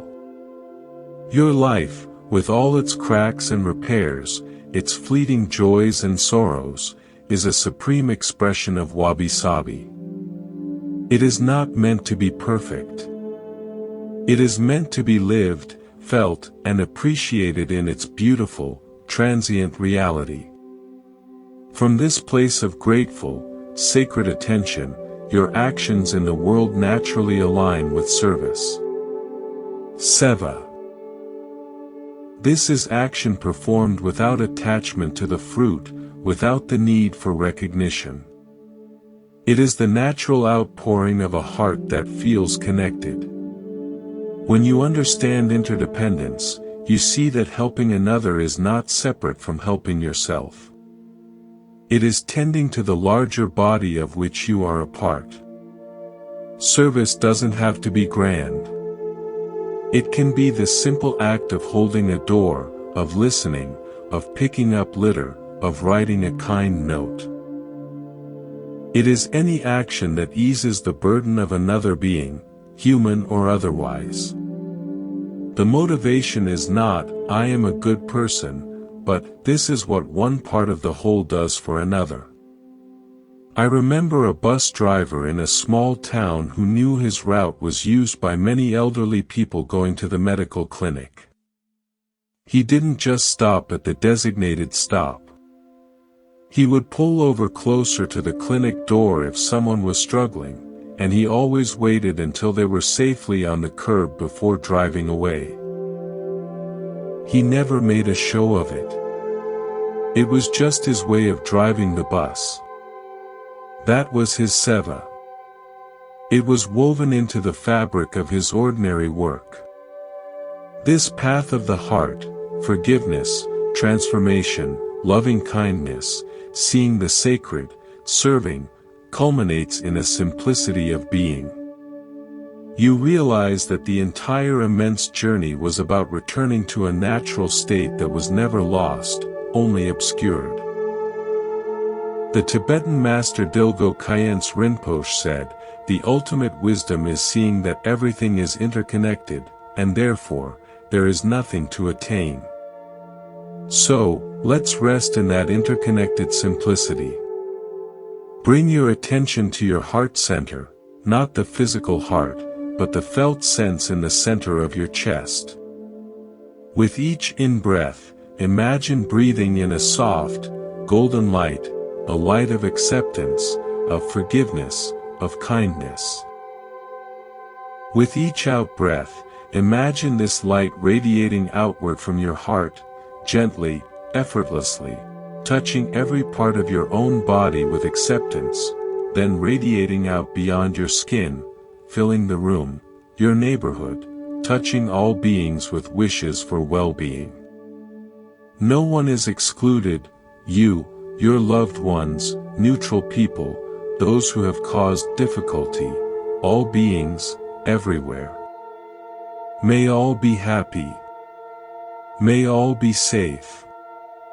May all be healthy. May all live with ease. Rest in the feeling of this radiant, connected heart, not as something you are doing, but as something you are, a point of light in a vast web of light, giving and receiving, indistinguishable. Here, in the heart's limitless space, there is no past to forgive, only presence. No obstacle to fight, only energy to dance with. Nothing separate to serve, only one movement of life, caring for itself. As we rest in the heart's limitless space, we might notice something. Even this feeling of boundless connection, this radiant light, comes and goes. It arises in awareness, and it will fade. Every state, no matter how sublime, is a guest in the house of consciousness. This brings us to the edge of the most profound, and often most misunderstood, teaching, emptiness. Sunyata. This word can sound frightening. Empty. Of what? It can feel like nihilism, like staring into a void. But emptiness is not a blank nothingness. It is a fullness of potential. It is the discovery that things, including our thoughts, ourselves, our problems, are empty of independent, permanent, separate existence. They are, in essence, open and free. Think of the sky. The sky is empty of any permanent, inherent skyness. It is a space that allows for clouds, birds, sunlight, storms, stars. Its very nature is to be open, to allow, to host. It is not a thing. It is a capacity. Your mind's true nature is like that sky. Empty, meaning open and clear, not meaning barren or dead. Everything that appears in the sky of your awareness, a thought of worry, a feeling of joy, a memory, a plan, is like a cloud. It has a temporary shape, a color, a texture. But look closely at a cloud. Can you find its solid core? Its permanent boundary? It is a temporary gathering of moisture and air, always shifting, always mingling with the sky around it. It is empty of a separate, solid self. And because it is empty, it can change, it can move, it can dissolve. Your suffering is such a cloud. It feels so solid, so heavy, so real. But when you investigate it, you find no central, permanent, suffering thing at its core. You find a constellation of sensations, thoughts, and memories, all dependent on each other, all floating in the open space of awareness. Seeing its emptiness is not denying its temporary reality. It is seeing its true nature. Fluid, contingent, and therefore, workable. You can't nail down a cloud. And you can't nail down a problem once you see its empty, cloud-like nature. This insight is liberation. When you stop believing in the solidity of your constructs, you gain a playful freedom. The story of "my terrible life" becomes a narrative you are temporarily believing, not a prison you are locked inside. You can put it down. I had a glimpse of this during a walk in a deep canyon in the Utah desert. The walls were layers of red rock, carved by wind and water over eons. I came upon a vast, curved wall that acted as a natural amphitheater. I shouted, just to hear the echo. My voice came back to me, changed, amplified, bouncing off the ancient stone. For a moment, there was just the sound, hanging in the air. And then it was gone. The thought arose, my voice was never a solid thing. It was vibration, given shape by my vocal cords, given form by the canyon walls, given meaning by my mind. It was empty of a permanent shout. It was a momentary event in space. My worries, my sense of self, felt just like that shout, temporary vibrations given a seeming solidity by the echoing chambers of my own thinking. They, too, were empty events, not solid truths. This understanding of emptiness is the ultimate tool for deconstruction. We've spent a lifetime building a self, a worldview, a fortress of certainty. The path of wisdom is not about building a better, spiritual fortress. It is about gently, compassionately, taking apart the fortress to see what, if anything, remains. And what remains is not a thing, but an open, intelligent, compassionate capacity. We deconstruct by asking questions, not by attacking. When a strong emotion arises, instead of being swept away by it, we can inquire. What is this, really? Where do I feel it in the body? What thought is giving it power? Is this feeling permanent? Can I find its edges? In this inquiry, the solid monster often reveals itself to be made of mist. A beautiful story from the Slavic tradition tells of Baba Yaga, a witch who lives in a hut that stands on chicken legs. To those who see her as a monster, she is terrifying. But to those who know the right questions, the right manners, she becomes a granteur of wisdom and magical aid. The hero does not defeat her by force. The hero approaches with courage and cleverness, follows her strange rules, and in doing so, transforms the obstacle into an ally. Your difficult emotions are like Baba Yaga's hut. They seem monstrous and immovable. But if you approach them not with fear and battle, but with mindful inquiry and respect for their energy, they can grant you wisdom. You deconstruct the monster by engaging with it intelligently. From the space of emptiness and deconstruction arises a natural, creative playfulness. When the mind is not weighed down by believing its stories are solid and final, it becomes light, fluid, imaginative. This is not frivolity. It is the creativity of a free mind. Think of children building a sandcastle on the beach. They are utterly engrossed, serious in their play. They build towers, dig moats, decorate with shells. But when the tide comes, they don't mourn as if a real castle has been destroyed. They might feel a twinge of poignancy, but then they run to start a new game. They understand the medium is sand. They are free to create because they are not attached to the creation as a permanent monument. As adults, we build life sandcastles, our careers, our relationships, our identities, and then we forget they are sand. We defend them as if they are stone. We suffer terribly when the tide of change touches them. The wisdom of emptiness lets us become like the child again. We can build our sandcastles with full engagement, love, and artistry, but with a deep, secret knowing, this is sand. And that's what makes it beautiful. I saw this in a group of street artists in Lisbon. They would spend all day creating immense, breathtaking murals on legal walls.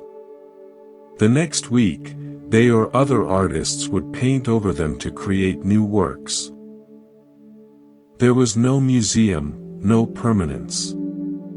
The beauty was in the act of creation itself, in the moment of the mural's existence, in the conversation between artists over time. They were masters of emptiness. They created fully, and let go completely. This playfulness extends to our spiritual practice itself. We can become grim spiritual warriors, straining for enlightenment. But what if the path is also a dance? What if wisdom includes a sense of humor about our own endless seriousness? There's a Taoist story of an old man who fell into a raging river. People on the bridge screamed, sure he would drown. But they watched as the old man bobbed to the surface, went under, and bobbed up again, flowing with the current, not fighting it, until he washed up on a calm bank downstream. When they ran to him, he was laughing. The river knew what to do, he said. I just didn't get in its way. Our struggle for control is what drowns us.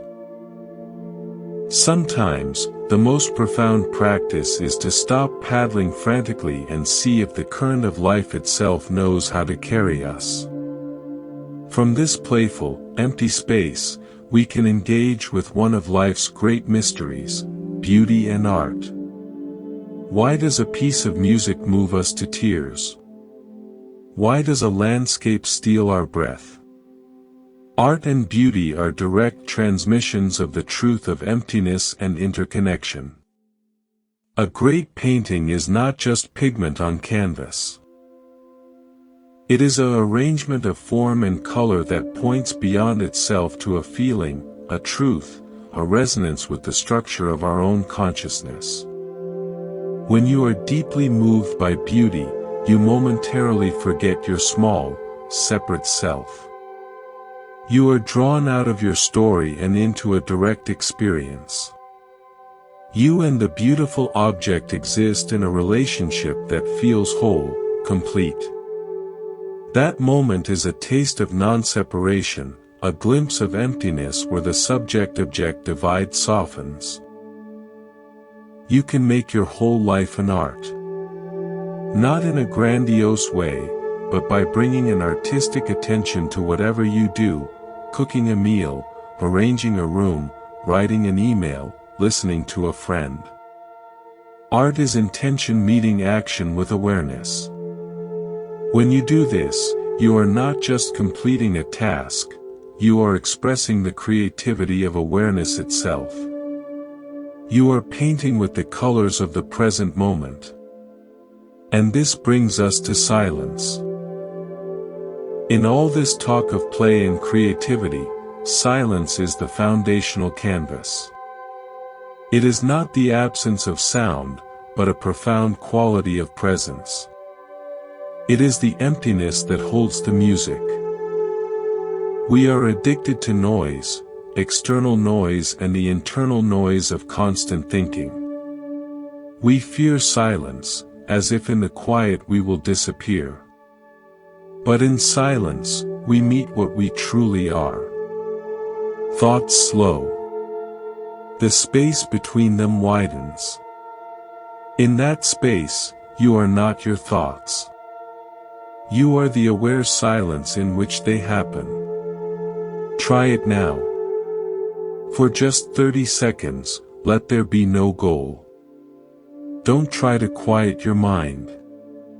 Just listen to the silence underneath or between the sounds. Listen to the space in which sounds appear. That listening itself is silent, vast, and peaceful.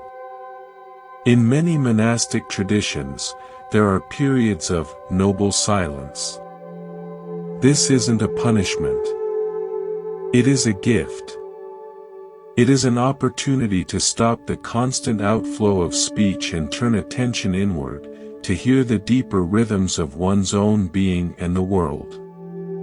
You don't need a monastery.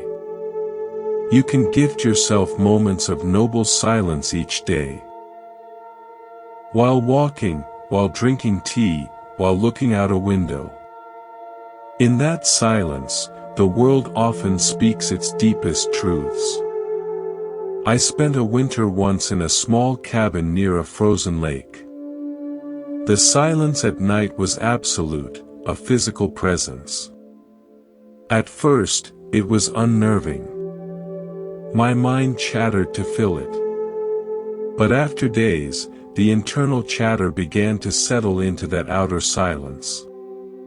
And in that settled quiet, perceptions became crystalline. The crack of ice on the lake wasn't just a sound. It was a conversation in a language before words. The sigh of wind in the pines was a breath I shared. The silence wasn't empty, it was full of a subtle, intelligent aliveness. I was not a person in silence. I was part of the silent, listening world. From the richness of silence, we naturally turn to deep listening. This is listening not just with the ears, but with the whole being. It is listening to someone without preparing your response, without judgment, without an agenda. It is giving them the gift of your full, empty presence. In that space of true listening, healing often happens without you doing anything. The person feels heard, and in being heard, they can hear themselves more clearly. Deep listening is also listening to the world, to birdsong, to traffic, to your own body's whispers of tension or ease. It is a practice of intimacy with life as it is. All of this, emptiness, deconstruction, playfulness, art, silence, deep listening, prepares us for the ultimate creative act, living from freedom. This is not a life of chaotic whims. It is a life of spontaneous, compassionate, appropriate response. When the mind is not cluttered with fixed ideas about how things should be, it can meet what is with freshness and intelligence. It's like the difference between a rigid, pre-programmed robot and a master jazz musician. The robot can only play the notes it knows. The master musician knows the scales and theory, the teachings. But in the moment of performance, they listen, they feel, and they create music that has never been heard before, perfectly suited to that moment, that room, that combination of players. Your life is your jazz solo. The teachings are your scales. Wisdom is your ability to improvise beautifully with whatever chords life plays. So, let's practice this openness, this creative emptiness. Settle into your seat once more. Let go of any effort to be a certain way. Imagine your mind as a vast, clear sky, endless, blue, open. Watch thoughts appear, not as your thoughts, but as clouds forming in this sky, some dark, some light, some wispy. Simply watch them form, drift, and dissolve back into the blue space. Now, imagine your body as the same, not a solid thing, but a constellation of sensations, tingling, warmth, pressure, all appearing and disappearing in the space of awareness. Now, include the world around you, sounds, the room, everything. Let it all be like weather in the sky, appearing within this vast, empty awareness. Rest here, as this open, intelligent, empty awareness, that is not a thing, but a capacity for all things, creating and releasing the world moment by moment. In this space, you are not a solver of problems, but the openness in which problems arise and dissolve. You are not a seeker of beauty, but the capacity that perceives it. You are not a maker of art, but the creativity itself, taking temporary form. Here, everything is allowed, and nothing needs to be held. From the vast, open sky of awareness, we return to the earth. To the ground beneath our feet, to the community around us, to the rituals that give shape to our days and our years. Even the most profound, personal insight yearns to be grounded, to be shared, to be woven into the fabric of a life lived with others. This brings us to the importance of community and ritual. We are not solitary awakeners. We are social creatures, wired for connection. The Buddha established the Sangha, the community of practitioners, as one of the three jewels, alongside the Buddha, the teacher, and the Dharma, the teaching. This was not an afterthought. He knew that the flame of insight is easily extinguished by the winds of habit unless it is sheltered and reflected in the company of others who are tending their own flames. A true spiritual community is not a group of people who all think the same way or like each other all the time. It is a fellowship of aspiration. It is a group of people who have agreed, explicitly or implicitly, to support each other in remembering what matters most. They are the people who, when you are lost in a story of fear or lack, can gently remind you of your own capacity for peace. They are also the mirror that shows you your blind spots with love. Think of a flock of geese migrating. Each bird benefits from the uplift of the bird in front of it. They take turns leading. They honk to encourage each other. And if a bird is injured, two others will leave the formation, stay with it, and protect it until it can fly again. Then they catch up with the flock. A spiritual community functions in this way. It provides aerodynamic lift for the journey, shared direction, mutual encouragement, and compassionate care when someone falls. I experienced this not in a temple, but in a humble community garden in the middle of a bustling city. People from all walks of life, retirees, students, families, immigrants, came together with a shared purpose, to grow food. We didn't talk much about spirituality. We talked about soil pH and tomato blight. But in the shared, quiet work of weeding, watering, and harvesting, something profound happened. We became a community. We shared tools and knowledge. We celebrated each other's first ripe strawberries. We covered each other's plots during vacations. In that simple, tangible collaboration with life itself, we created a sangha. We were grounded together, literally, in the earth. Community provides the container for ritual. In our modern, hyper-individualistic world, we often dismiss ritual as empty repetition, superstition, or a lack of spontaneity. But ritual is one of humanity's oldest and deepest technologies for making meaning. It is a patterned, intentional action that connects the personal to the transpersonal, the ordinary to the sacred. Ritual works not because of magic in the actions, but because of the meaning and presence we pour into them.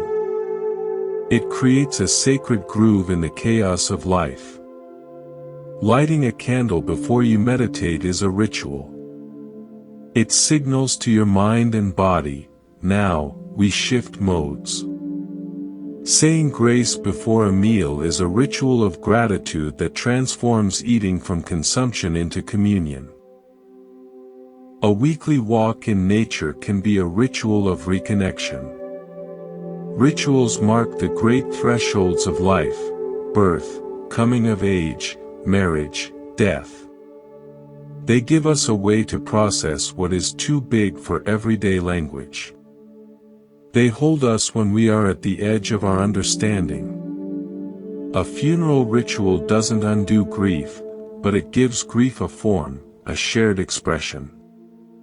It tells the grieving heart, you are not alone in this. We are here to hold this passage with you. I learned the power of simple ritual from my grandmother. Every autumn, she would make preserves from the fruit in her garden. It was a days-long process: washing, chopping, stirring the bubbling pots, sealing the jars. To me as a child, it was just canning. But as I got older, I saw it was her ritual.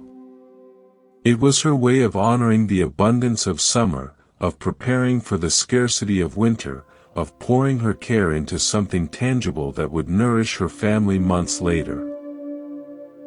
The clink of each sealed jar was a note in her symphony of love and provision. It grounded her in the cycle of the seasons and in her role as a nurturer. It was her meditation. Within the rhythm of community and ritual, we confront life's most certain realities: aging, sickness, and death. Our culture is obsessed with avoiding, denying, and disguising these truths. But the spiritual path asks us to turn and face them with clear eyes. This is not morbid. It is the key to living fully. Contemplating death is not about cultivating fear. It is about cultivating urgency and appreciation. The Tibetan teachers call it keeping death on your shoulder. It is the friend who whispers, "Is this how you want to spend your precious, fleeting day?" This contemplation cuts through trivial concerns and clarifies what is truly important. When you truly accept that your time here is limited, that your body is impermanent and vulnerable, a great softening can occur. The petty grievances, the obsessive accumulation, the desperate need to be right, they begin to lose their grip. You start to ask, if I knew I had a year to live, how would I treat people today? What would I stop doing? What would I dare to start? This is not about creating a bucket list of exotic experiences. It's about the quality of your attention in the ordinary moments. It's about saying the loving thing now, not later. It's about letting go of grudges because you see the absurdity of carrying them to your grave. I worked as a volunteer for a short time in a hospice. I expected it to be a place of uniform sadness. It was not. Of course, there was grief and pain. But I also witnessed incredible clarity, forgiveness, and love. People who had been estranged for decades would reconcile in a matter of days. Conversations went straight to the heart. Pretense fell away. One man told me, "It's funny. It took dying to teach me how to live. All the stuff I worried about, it was just dust." His room wasn't fancy, but it was filled with photos of people he loved, and the window looked out on a bird feeder. He found profound peace in watching the finches. He had simplified down to what was essential: love, and the beauty of a small, living moment.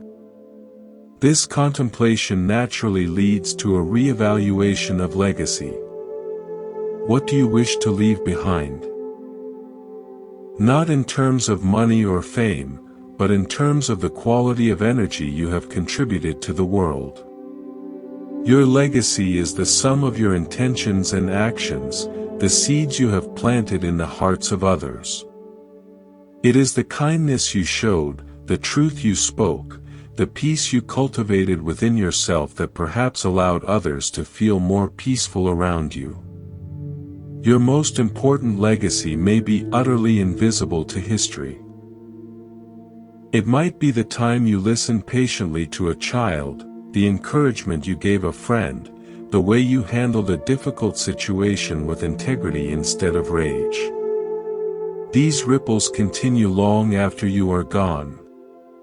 From this mature perspective, we can look at the concept of renunciation.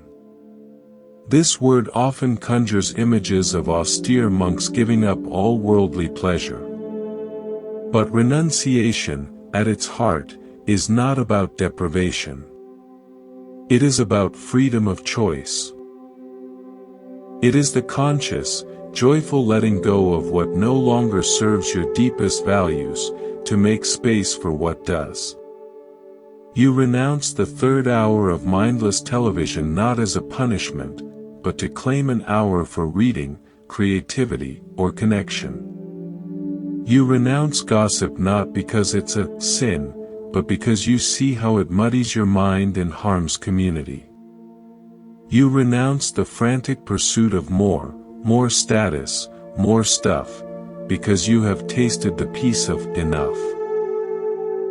Renunciation is the art of saying a clear no to the trivial, so you can say a full-hearted yes to the essential. It is like pruning a fruit tree. You cut away the suckers and the overcrowded branches not to harm the tree, but to direct its life force toward producing sweeter, more abundant fruit. You are pruning your life of distractions to direct your energy toward awakening.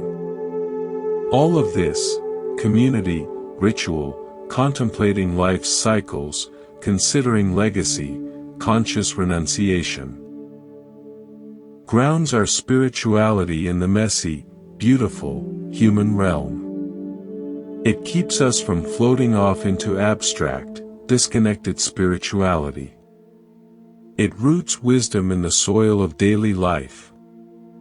This grounded wisdom allows us to practice generosity, dana, in its fullest sense. Generosity is the first paramitha, or perfection, in Buddhism. It is the natural impulse of a heart that feels connected and abundant. When you see the interdependent nature of reality, hoarding makes no sense. Giving becomes as natural as breathing. Generosity is not just about money. It is the generosity of time, of attention, of forgiveness, of sharing your skills, of offering a smile. It is the fundamental gesture of an open heart reaching out. Every act of genuine generosity is a tiny blow against the illusion of separation. There's a powerful practice in some traditions called giving and taking, tunglen. On the in-breath, you breathe in the suffering, darkness, and pain of others. On the out-breath, you breathe out light, peace, and well-being to them. This is the ultimate training in breaking down the barriers of the heart. It transforms breathing itself into an act of courageous generosity. You become willing to take in the world's pain, not to keep it, but to transform it within the alchemy of your own compassionate awareness and send back healing. So, let's practice a grounding, communal meditation. Sit comfortably. Feel your sit bones making contact with the chair or floor. Feel the solid support beneath you. Now, imagine roots growing down from the base of your spine, down through the floor, deep into the earth, anchoring you, grounding you. With each in-breath, draw up a sense of stability, nourishment, and strength from the earth, through your roots, into your body. Now, bring to mind your community. Not just your spiritual community, but your circle of friends, family, neighbors, even the wider human family. See them as a vast network of lights, each connected to the other. Feel your heart as a central point in this network. With each out-breath, send a wave of goodwill, of support, of peaceful energy out along these connections to all beings. May you be grounded. May you be at peace. Now, with your next in-breath, breathe in any sense of isolation, fear, or struggle you feel.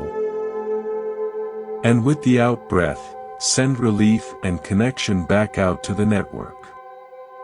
You are not breathing for yourself alone, but as part of a vast, interconnected lung.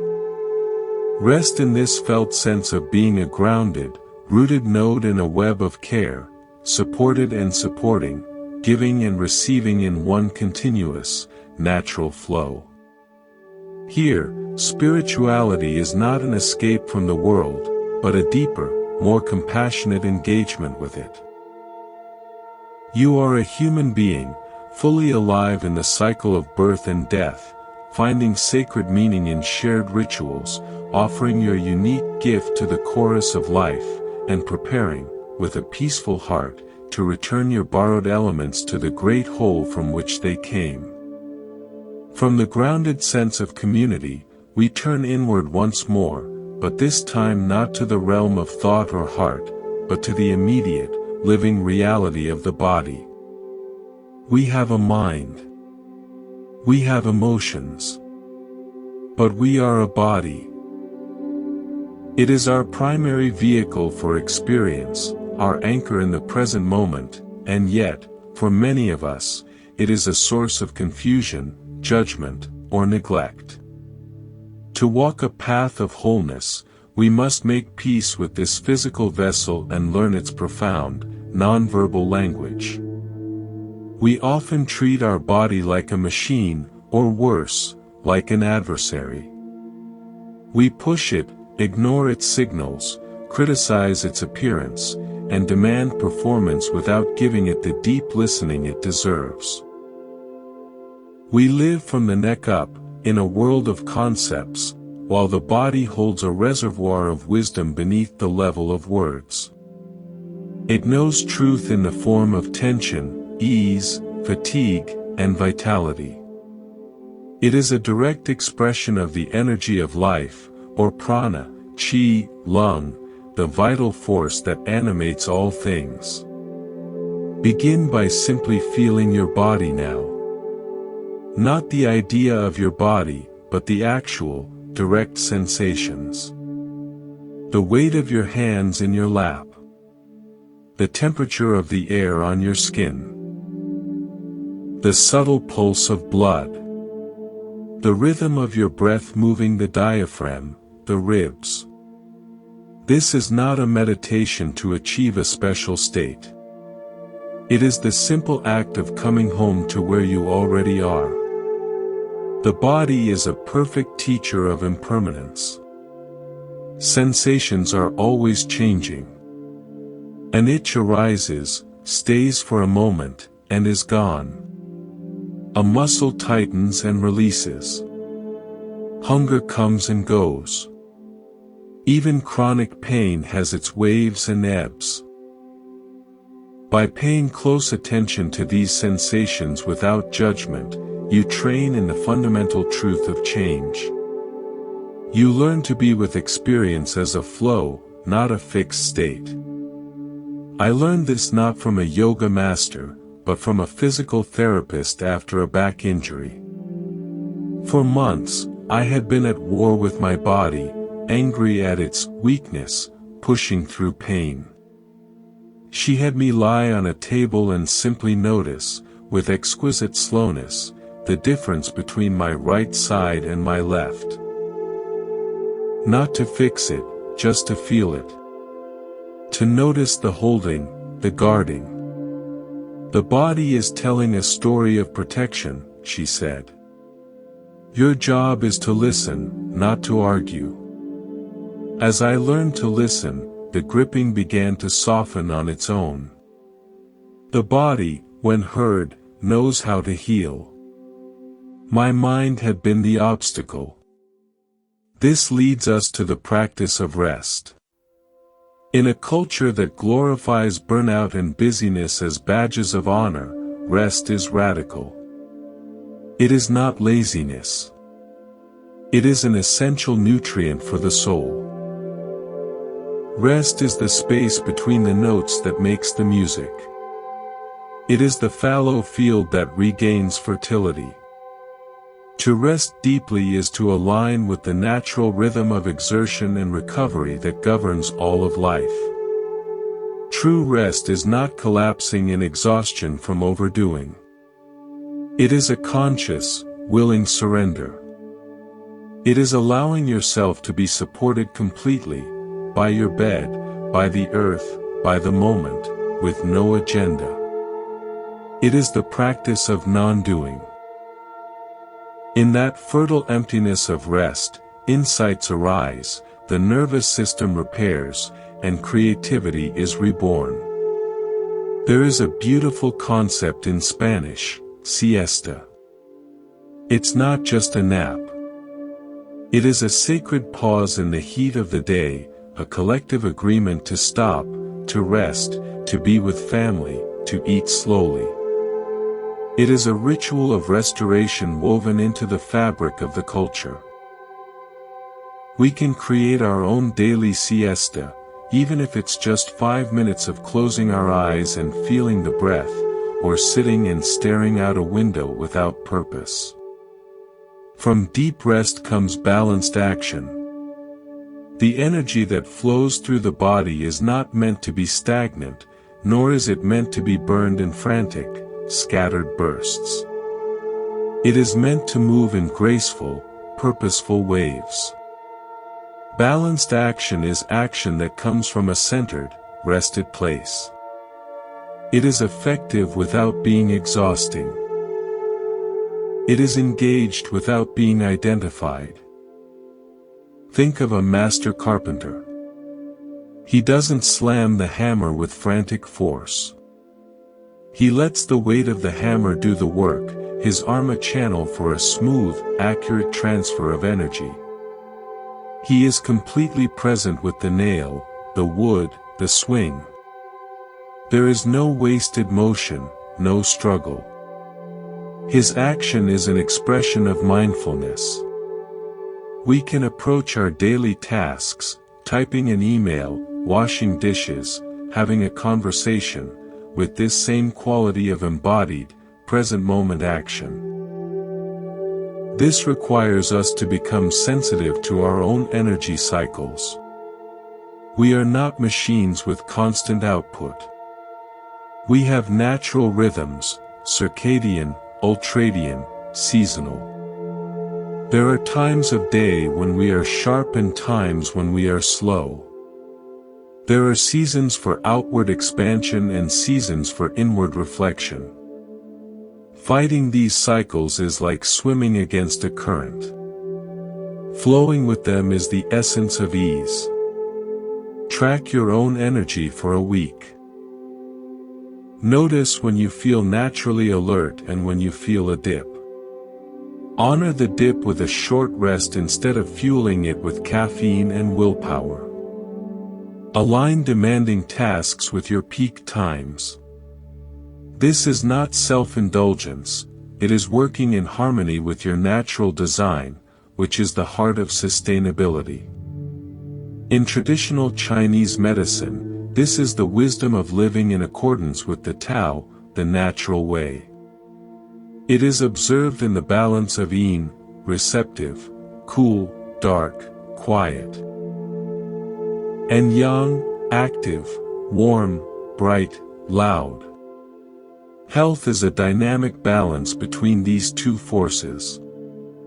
Our modern lives are overwhelmingly yang, busy, bright, loud, fast.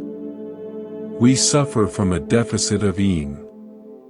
Our spiritual practice must consciously cultivate yin, stillness, darkness, quiet, receptivity, rest. This balance is crucial for working with strong emotion. When anger, fear, or craving arises with intense physical energy, the worst thing we can do is stay entirely in our heads, analyzing and spiraling. The body holds the key.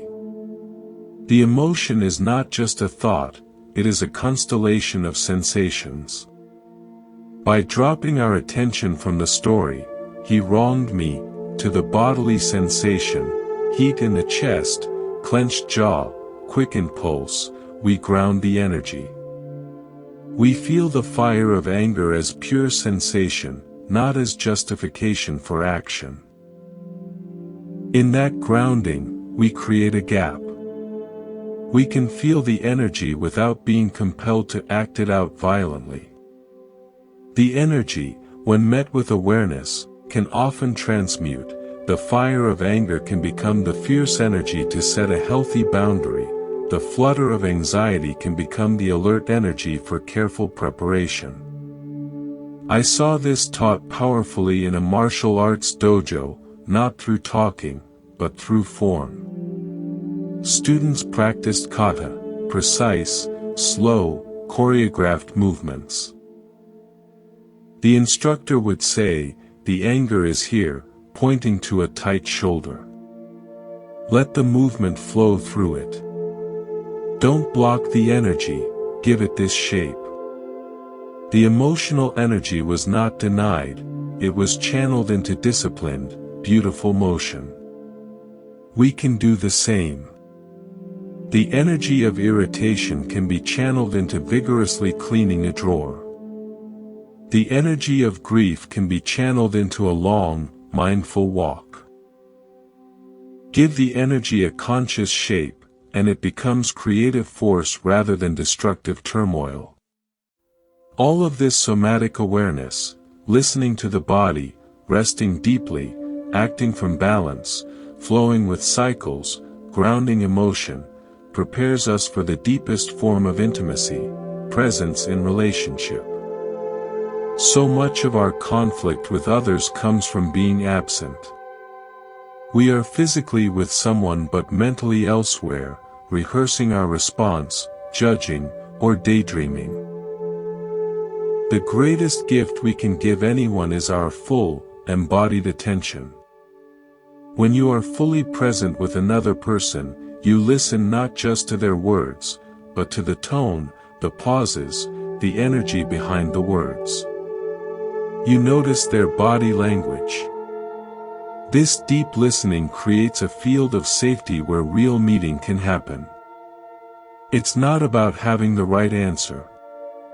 It's about offering the quality of your presence as a space where the other can feel seen and heard. This is love in action. Finally, we must include the wisdom of play and movement. As adults, we often divorce movement from joy. We work out as a chore. But the body loves to move for the sake of movement, to dance, to stretch, to swim, to walk in the woods. This is not exercise for an outcome, it is the joy of inhabiting your animal form. It is meditation in motion. In playful movement, the mind quiets, and there is just the feeling of wind on skin, of muscles contracting and releasing, of being a living creature in a living world.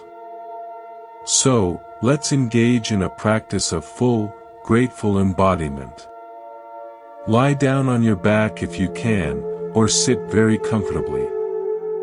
Allow your body to be completely supported by the floor or chair. Let go of all holding. Begin by bringing gentle attention to your feet. Feel all the sensations there. Warmth, coolness, the touch of socks or air. Thank your feet for carrying you. Slowly move your attention up through your ankles, calves, knees, thighs, greeting each part with silent gratitude. Noticing any sensations without trying to change them. Move to your pelvis, abdomen, lower back, the core of your body.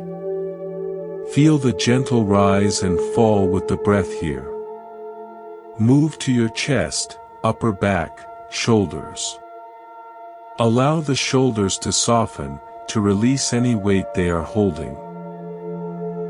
Feel your arms, your hands, your fingers, the places where you touch the world. Move to your neck, your throat, your face, the jaw, the cheeks, the eyes, the forehead. Let every tiny muscle soften. Let the skin relax. Feel your entire body now, as one whole, breathing field of aliveness. Pulsing, humming with life energy. With each in-breath, imagine nourishing, healing energy flowing into every cell. With each out-breath, imagine releasing any weariness, any held stress. Now, in your mind's eye, see your body not as a separate object, but as a pattern of energy, of light, temporarily gathered into this form, interconnected with the energy of the room, the earth, the air. Rest here, as this embodied awareness.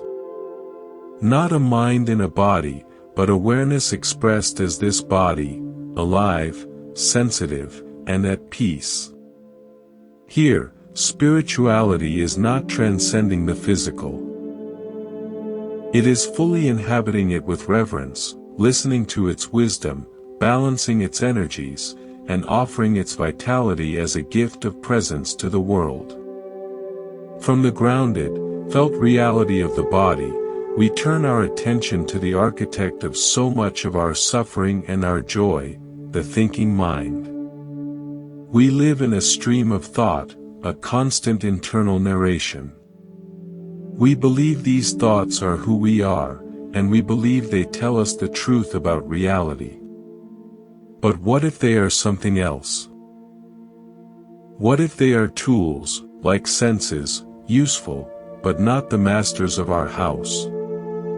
This brings us to the practice of disidentifying from thought, and finding the silent, spacious awareness that exists before words arise.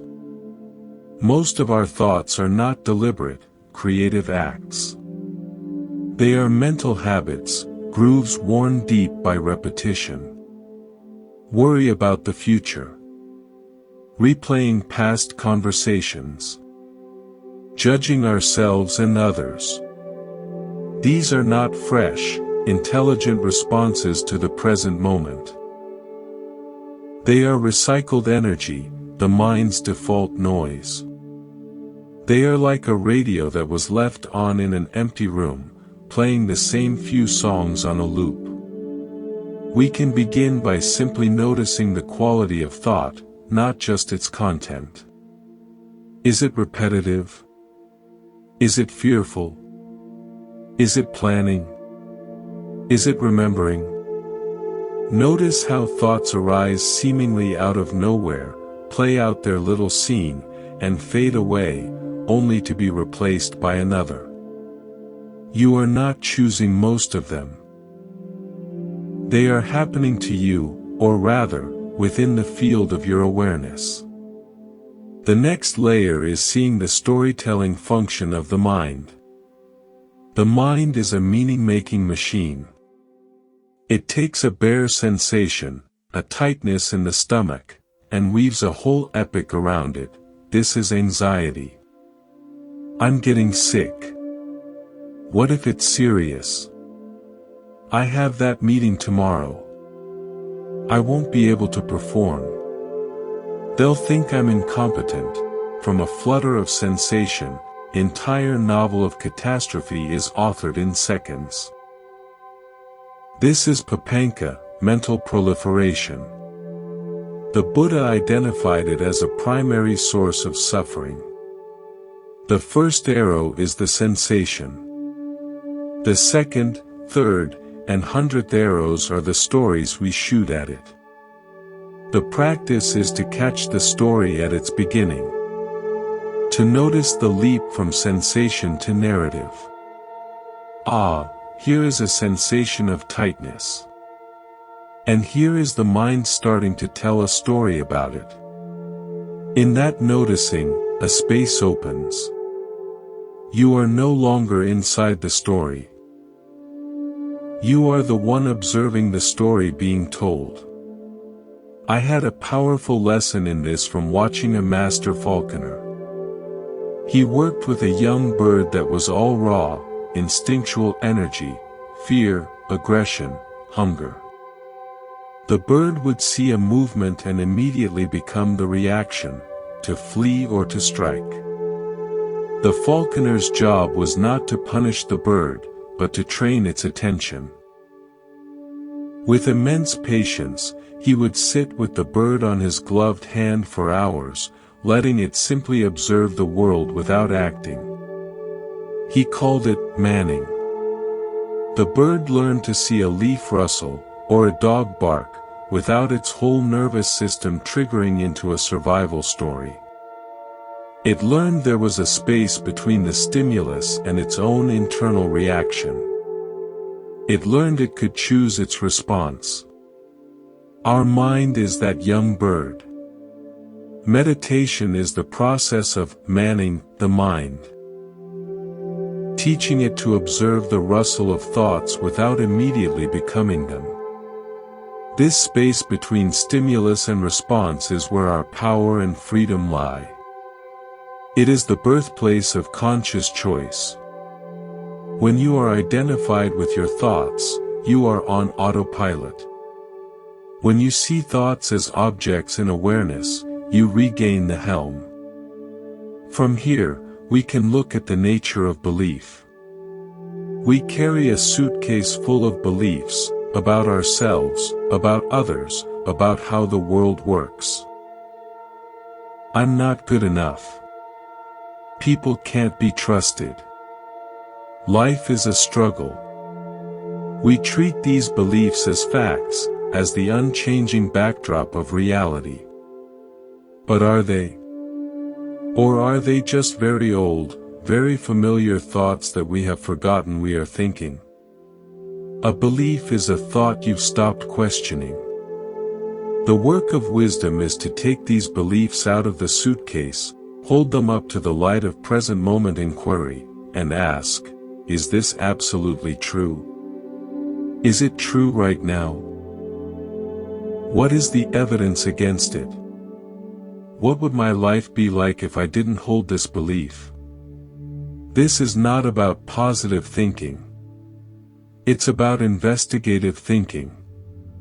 You might find that a belief like, I'm unlovable, is not a fact, but a painful feeling from a childhood experience that got crystallized into a thought.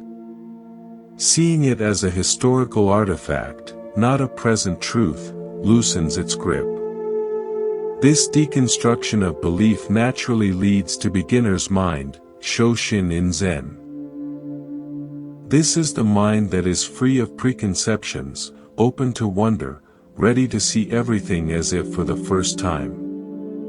It is the mind of a child looking at a dandelion, not as a weed, but as a fascinating, fluffy sphere of magic. It is the opposite of the cynical, knowing mind that has already categorized and dismissed the moment. To cultivate beginner's mind, practice asking, I wonder, throughout your day. I wonder what the next sound will be. I wonder what this person is really feeling. I wonder what this apple tastes like, truly. This simple question pulls you out of assumption and into direct experience. All of this work with thought prepares us for the deepest quiet, silence beyond words. We spend so much time in the world of symbols, words, images, concepts. But reality is not a symbol. The taste of water is not the word water. The feeling of love is not the word love. Words are maps, they are not the territory. Our suffering often comes from mistaking the map for the territory, from believing our story about our life is our actual life. There is a dimension of knowing that exists before and beneath language. It is intuitive, felt, holistic. It is the silent understanding a mother has of her baby's cry. It is the immediate knowing of danger a wild animal has. It is the wordless awe you feel watching an ocean sunset. This is the intelligence of the whole organism, not just the verbal mind. Our spiritual practice is, in part, a rehabilitation of this wordless intelligence. We learn to trust the gut feeling, the heart sense, the intuitive nudge, as much as the logical conclusion. In many indigenous traditions, there is deep respect for this kind of knowing. A tracker doesn't just see footprints, he feels the story of the animal in the bent grass, the disturbed soil. He reads a language older than words. We can become trackers of our own inner world, learning to read the subtle signs of energy, emotion, and intuition that speak in whispers beneath the shout of our thoughts. From this place of wordless awareness, what emerges is authentic expression. When speech or action comes from this deep, quiet center, it has a different quality. It is not reactive. It is not designed to impress or defend. It is clear, simple, and appropriate to the moment. It has the ring of truth because it comes from truth, not from a rehearsed script. Think of a great poet. They don't just arrange dictionary words. They listen to the silence, to the rhythm of life, and find words that point back to that felt experience.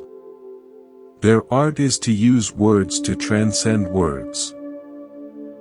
Your authentic expression might not be poetry, but it can be the honest sentence spoken at the right time, the simple, "I don't know," or the heartfelt, "I love you," that comes from a place free of calculation. Finally, we come to the practice of inquiry. This is the active use of the mind to undo the mind's knots. It's a gentle, persistent questioning that leads you back to the silence from which thoughts arise. One powerful method is simply to ask, whenever a stressful thought arises, "Who is thinking this thought?" Don't answer with another thought, "Well, it's me, John." Look directly. When you look for the thinker, what do you find? Do you find a person, or do you find awareness itself? Do you find a thing, or do you find a space where the thought is happening? This inquiry points you back to your true nature as aware presence, not as a bundle of thoughts. Another inquiry is the turnaround from the work of Byron Katie. Take a stressful thought like, "My partner should listen to me." Turn it around, "I should listen to my partner." "I should listen to myself." "My partner shouldn't listen to me." Investigate each turnaround. Could it be as true or truer? This isn't to blame yourself, but to discover where your power truly lies, not in changing others, but in embodying the change you wish to see. So, let's practice resting as the awareness behind the thought stream. Settle comfortably. Close your eyes if you wish. For a few moments, just listen to the sounds around you. Let them come and go. Notice how your mind may want to label them: car, bird, fan. See if you can hear the raw sound before the label, the pure vibration. Now, turn attention to your thoughts. Don't try to stop them. Just watch them. Imagine you are sitting on the bank of a river, and thoughts are leaves floating by on the current. You don't need to jump in and chase them. Just watch them appear, drift, and disappear. If you get caught on a leaf, if you find yourself inside a thought story, simply notice. Thinking. And gently return to the riverbank. Now, ask softly, inwardly, what is aware of these thoughts? Don't think about an answer. Just feel into the question. Feel the awareness that is reading these words, that is hearing sounds, that is watching thoughts. This awareness itself. Is it a thought? Can you find its beginning or end? Rest as this awareness, vast, silent, and untouched by the passing leaves of thought. You are not the leaves. You are the space in which they float. You are not the radio playing. You are the room in which the radio sits. Here, in this silent, knowing space, you are free. The stories may still come, but they are seen for what they are, stories. They have lost their authority to define you. You are the unchanging screen upon which all the movies of your life play. And the screen is always at peace. We have journeyed through the landscape of cause and effect, sat with the truth of impermanence, gardened the seeds of karma, met the cravings of the heart, and looked directly into the nature of suffering. We have found refuge in mindfulness, navigated necessary crises, been supported by friendship, and aligned with natural law. We have touched the emptiness of self, practiced forgiveness and loving kindness, grounded ourselves in community and the wisdom of the body, and discovered the silent awareness behind thought. Now, we arrive at the question of integration. How do we weave all of these threads into the fabric of a single, ordinary day? This is the art of everyday awakening. Awakening is not a distant mountain peak to be reached someday. It is the ground beneath your feet in this moment, recognized.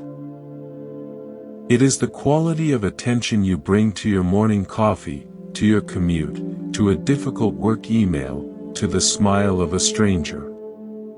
The goal of the path is to dissolve the separation between spiritual practice and daily life. They become one seamless whole. This begins with the understanding that life itself is the practice. Your formal meditation or prayer is like going to the gym. It builds the muscle. But the real test of strength is how you move in the world. How you carry the groceries, how you speak to customer service, how you handle disappointment, how you celebrate a small win. Every moment is an opportunity to practice presence, patience, kindness, and clarity. The checkout line becomes your meditation hall. The traffic jam becomes your teacher in patience. The misunderstanding with a loved one becomes your lab for compassionate communication. There's no need to create special, spiritual circumstances.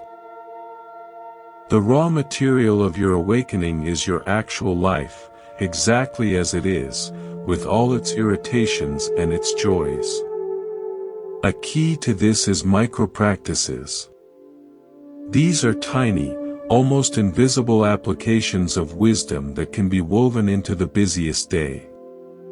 They are moments of conscious remembering.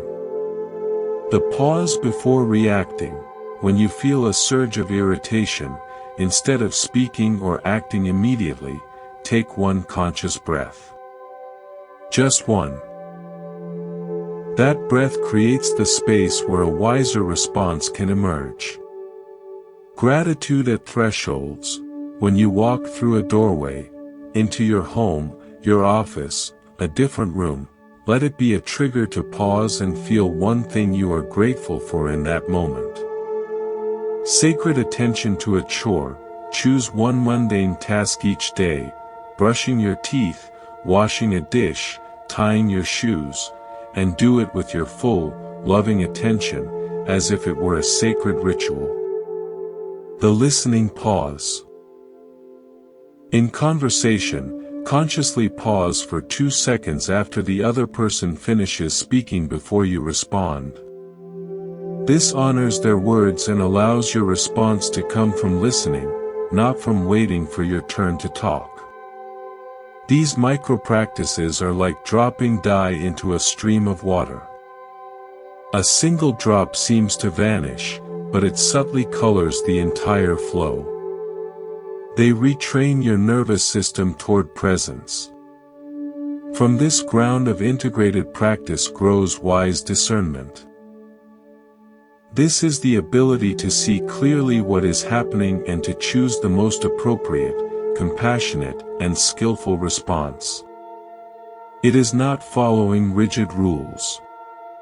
It is the fluid intelligence of a heart-mind that is awake. Wise discernment asks, what is needed here? Sometimes, the most compassionate action is to be firm and set a boundary.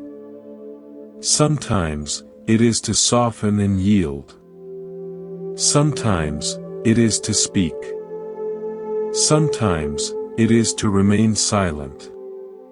This discernment comes from listening to the situation with your whole being, your intuition, your intelligence, and your heart, not just from reacting from habit. Think of a master gardener. She doesn't water all plants the same amount. She touches the soil, observes the leaves, knows the needs of the rose versus the cactus. She responds to what is actually before her. Your life is your garden. Wise discernment is knowing when to water, offer care, when to prune, set limits, and when to simply let things grow in their own way. This discernment is essential for navigating relationship as path. Our closest relationships are our most potent spiritual teachers. They show us our edges, our triggers, our capacity for love and for fear. They are the mirror that reflects back both our beauty and our blind spots.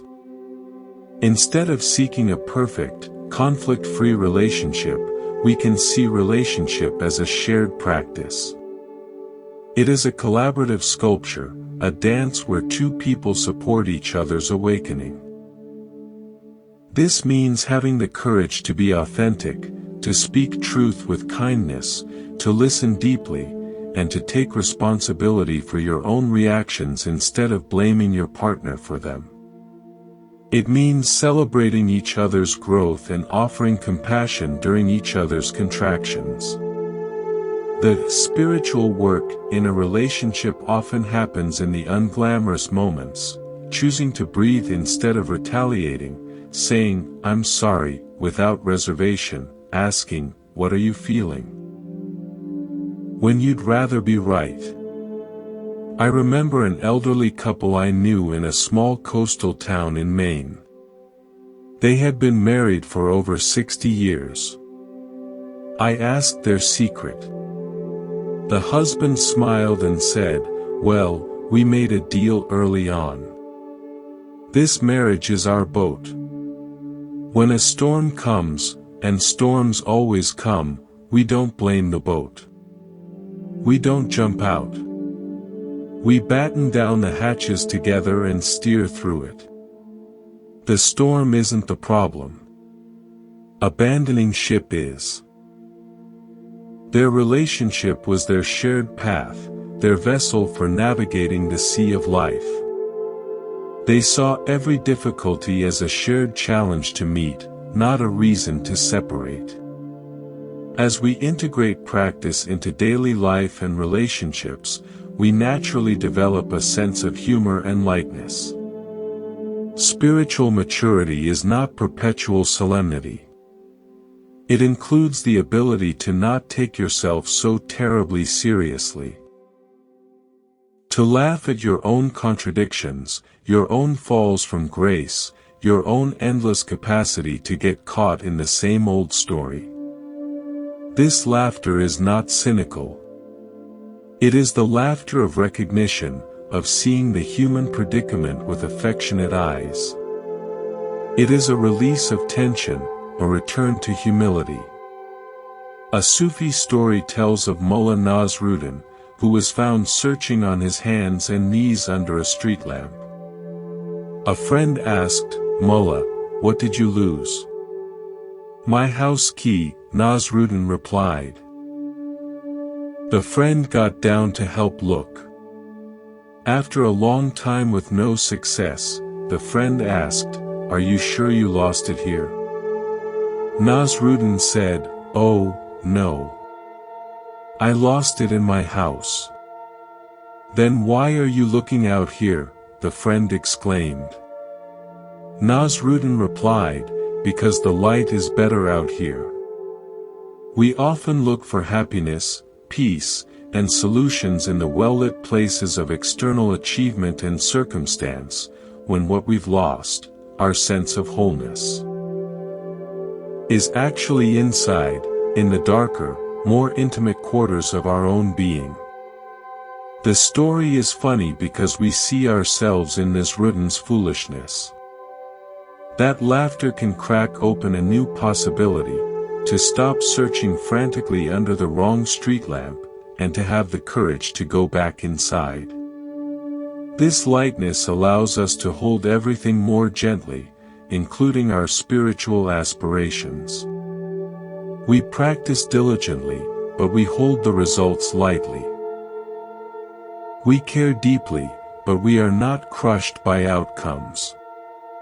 This is the essence of non-attachment to results, which is the final, mature expression of the teaching on karma. You do what is right, you offer your best skill and heart, and then you release your grip on how it must turn out.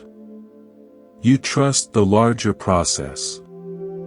This brings us to the culmination of integration, living as an offering. Your life ceases to be a project of self-improvement and becomes an offering to life itself. Your work, your creativity, your simple presence becomes a gift. You see yourself not as a separate consumer of experiences, but as a unique point through which the universe expresses care, beauty, and intelligence. This doesn't require grand gestures. It means washing the cup carefully so the next person finds it clean. It means writing the email with clarity and kindness. It means planting a tree whose shade you may never sit under. It means smiling at the bus driver. Your life becomes a continuous, silent prayer of beneficial action. In the Cherokee tradition, there is a teaching about the two wolves that live inside every person. One is anger, envy, sorrow, regret, greed, arrogance, self-pity, guilt, resentment, inferiority, lies, false pride, superiority, and ego. The other is joy, peace, love, hope, serenity, humility, kindness, benevolence, empathy, generosity, truth, compassion, and faith. A grandfather tells his grandson that these two wolves are constantly fighting. The grandson asks, which wolf wins? The grandfather replies, the one you feed. Integration is the moment-by-moment practice of noticing which wolf you are feeding with your attention, your intention, and your action. And consciously, gently, choosing to feed the one that leads to wholeness for yourself and for all. So, let's practice this integrated wholeness now. Sit comfortably, eyes open or softly closed. Take 3 deep, conscious breaths, feeling the integration of body and mind with each one. Now, bring to mind your day ahead, or if it's evening, the day that has passed. Don't review it in detail. Just hold it as a whole in your awareness. Set a gentle intention, may I meet whatever arises today with presence. May my actions be helpful. May my speech be kind. May my mind be clear. May my heart be open. Now, imagine this intention not as a demand, but as a light you are kindling within your heart. Feel it as a warm, steady glow. From this heart center, imagine this light expanding to fill your entire body, a body of light, awake and sensitive. Now, let this light expand beyond your skin, filling the room, then your home, your neighborhood, touching all the people, creatures, and things with a gentle, beneficent energy, an energy of wholeness, of integration. Rest for a moment in this felt sense of being a radiant center of conscious, carrying presence within the vast web of life. You are not a separate practitioner. You are life, awake to itself, in this unique human form. Now, from this expansive place, make one simple, concrete commitment for the next hour. Something tiny. I will drink this next glass of water with full attention. Or, I will listen to the next person I speak to without interrupting. Let it be your first stitch in weaving the sacred into the ordinary. And as you move from this practice into the next moment of your life, carry this question lightly in your heart: how can this, too, be part of the path? We have traveled far, through landscapes of mind and heart, through time and timelessness. We have sat by the internal fires of crisis and walked under the vast sky of emptiness. We have learned the language of the body and listened to the silence behind thought. We have practiced weaving wisdom into the very fabric of our days. And now, we arrive at a place that feels both like an ending and a beginning. This is the nature of the path. It is a circle without a circumference, a spiral that forever deepens. There is no final certificate of enlightenment to be hung on the wall. There is only a continuous, gentle unfolding, a lifelong beginner's mind. The moment you think, I have arrived, the path ends, and with it, the living truth. The wisdom traditions are filled with stories of masters who, even at the end of long lives of profound realization, declared themselves to be mere students of the great mystery. This is not false humility. It is the clear-eyed recognition that life is infinite in its depth and expression. There is always more to learn, more layers of conditioning to see through, more subtle shades of compassion to embody. Think of understanding as a sphere of light. The surface of the sphere is what you know. The vast space outside the sphere is what you don't know. As your sphere of light grows, its surface area, its contact with the unknown, also grows. The more you know, the more you realize how much you don't know. This is not discouraging. It is thrilling. It means the adventure of awakening never ends. There is no boredom on this path, only an ever-fresh encounter with reality. This requires a beautiful, sustained courage, the courage to be uncertain, to be a beginner over and over again. The courage to admit, I don't know, which is the most honest and powerful statement a seeker can make. It opens the door. It is the courage to be wrong, to let old cherished views crumble when new understanding dawns. It is the courage to keep showing up for your practice, not when it's blissful and easy, but when it feels dry, mechanical, or utterly pointless.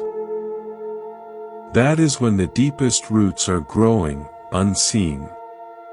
This path is not a straight line of progress. It is a spiral.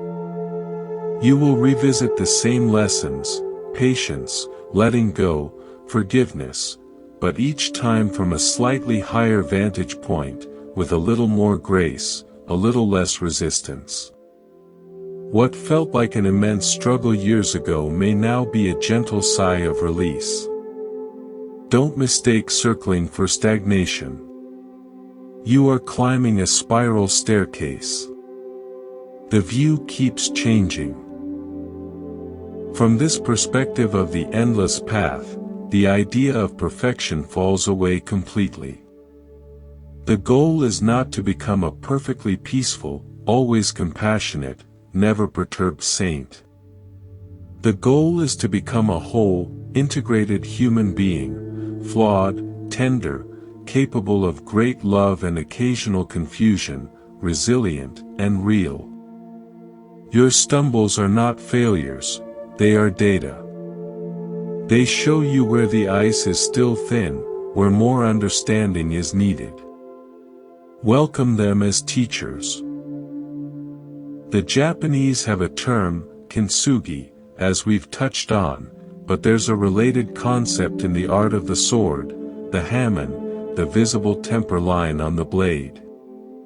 It is created through a process of heating, folding, and quenching, repeated stress and cooling that removes impurities and creates a blade of incredible strength and flexibility. The hamon is the beautiful, wavy record of this transformative stress. It is not a flaw. It is the proof of the process, the mark of what the metal has endured to become strong. Your flaws, your struggles, are your hamon. They are the beautiful evidence of your transformation. As you walk this endless path, you will find that your practice naturally overflows into stewardship. A quiet, deep care for this world becomes non-negotiable. When you see the interconnectedness of all life, harming the earth feels like harming your own body. Exploiting others feels like exploiting yourself. This isn't an ethical, it's the natural impulse of an awakened heart. Stewardship means tending your little corner of the world with love, whether that's raising children with kindness, creating art that inspires, tending a garden, working for justice, or simply reducing the harm you cause in your daily choices. You become a caretaker of the conditions for awakening, for yourself and for all beings. This brings us to the final, and perhaps most important, understanding: you are not walking alone. You are part of a vast, timeless lineage of seekers. Every person who has ever sat in silence, questioned their suffering, reached for more love, or sought to understand the nature of things walks with you. You are connected to them by the shared human heart. When you sit to meditate, you join a silent chorus of millions across time and space who are doing the same. Feel the strength of that fellowship. And you are also a guide for others. By walking your path with authenticity, by embodying the peace you have found, you become a living lighthouse. Not by preaching, but by being. Your calm in a crisis, your kindness in the face of rudeness, your joy in simple things, these are silent sermons that can inspire others more than any lecture. You may never know whose path you illuminate simply by being true to your own. So, what now? The talk ends. The guided meditation concludes. You return to your life. How do you proceed? First, keep it astonishingly simple. Don't complicate this. The entire teaching can be distilled into one breath, taken with awareness. Your practice for life can be this: remember, and return. Remember you are awareness. Return to the breath, to the body, to this moment. When you forget, as you will 1,000 times a day, gently remember, and return. That is the whole practice. Second, find your one thing. From all we have explored, let one practice, one insight, one intention resonate deeply with you and commit to that. Let it be your touchstone. It could be: I will pause and breathe before I speak in anger. I will practice feeling gratitude once each day. I will observe my thoughts without believing them. I will ask, what is this teaching me, when difficulty arises? One thing, done consistently, will change everything. Third, trust your own authority. Be a lamp unto yourself, as the Buddha's final words urged. Take what resonates from these teachings and test it in the laboratory of your own experience. Discard what doesn't ring true. Your inner wisdom is your ultimate teacher. Learn from others, but don't give your power away. You are the final authority on your own journey. Finally, cultivate a sense of blessing. Begin to see your life, not as a problem to be solved, but as a blessing to be lived. The fact that you are conscious, that you can experience a sunset, love another person, taste food, learn and grow, this is the great, mysterious gift. Walk through your days with this sense of being blessed, and let that feeling overflow as a blessing to everyone you meet. Let us end with a final, integrative meditation, a blessing for the road ahead. Sit in a dignified, comfortable posture.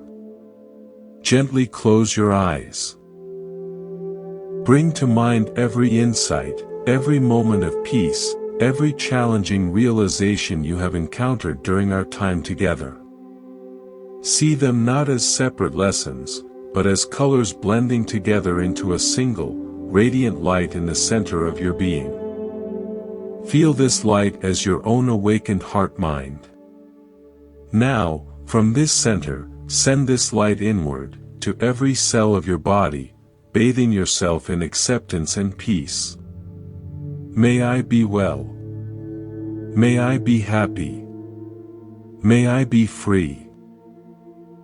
Now, let the light expand to include someone you love, holding them in this warm, beneficent glow. May you be well. May you be happy. May you be free. Expand the light to include a neutral person, someone you see but don't really know. May you be well. May you be happy. May you be free. Now, include someone with whom you have difficulty, offering the light to them as well, without condition. May you be well. May you be happy. May you be free. Let the light expand now, wildly, boundlessly, to all people in your city, your country, the world, to all animals, all creatures, all beings in all realms, to the earth itself, the oceans, the forests, the sky. May all beings, everywhere, be well. May they be happy. May they be free. Rest in this vast, boundless, loving awareness.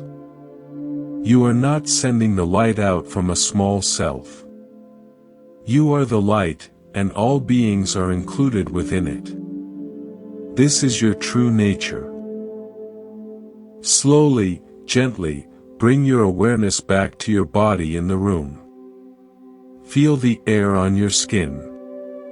Hear the sounds around you. As you prepare to re-enter the stream of your life, carry this silent vow in your heart. I will walk this path with curiosity, not certainty. I will meet my life with compassion, not condemnation. I will remember that I am both a student and a guide, forever a beginner, forever at home. The path is endless. The path is here. The path is yours. Thank you for walking it with me. From all of us here at Monk's Moon Temple, may you be blessed on your journey. May you walk in wisdom. May your heart be a refuge of peace for yourself and for the world. Go in peace.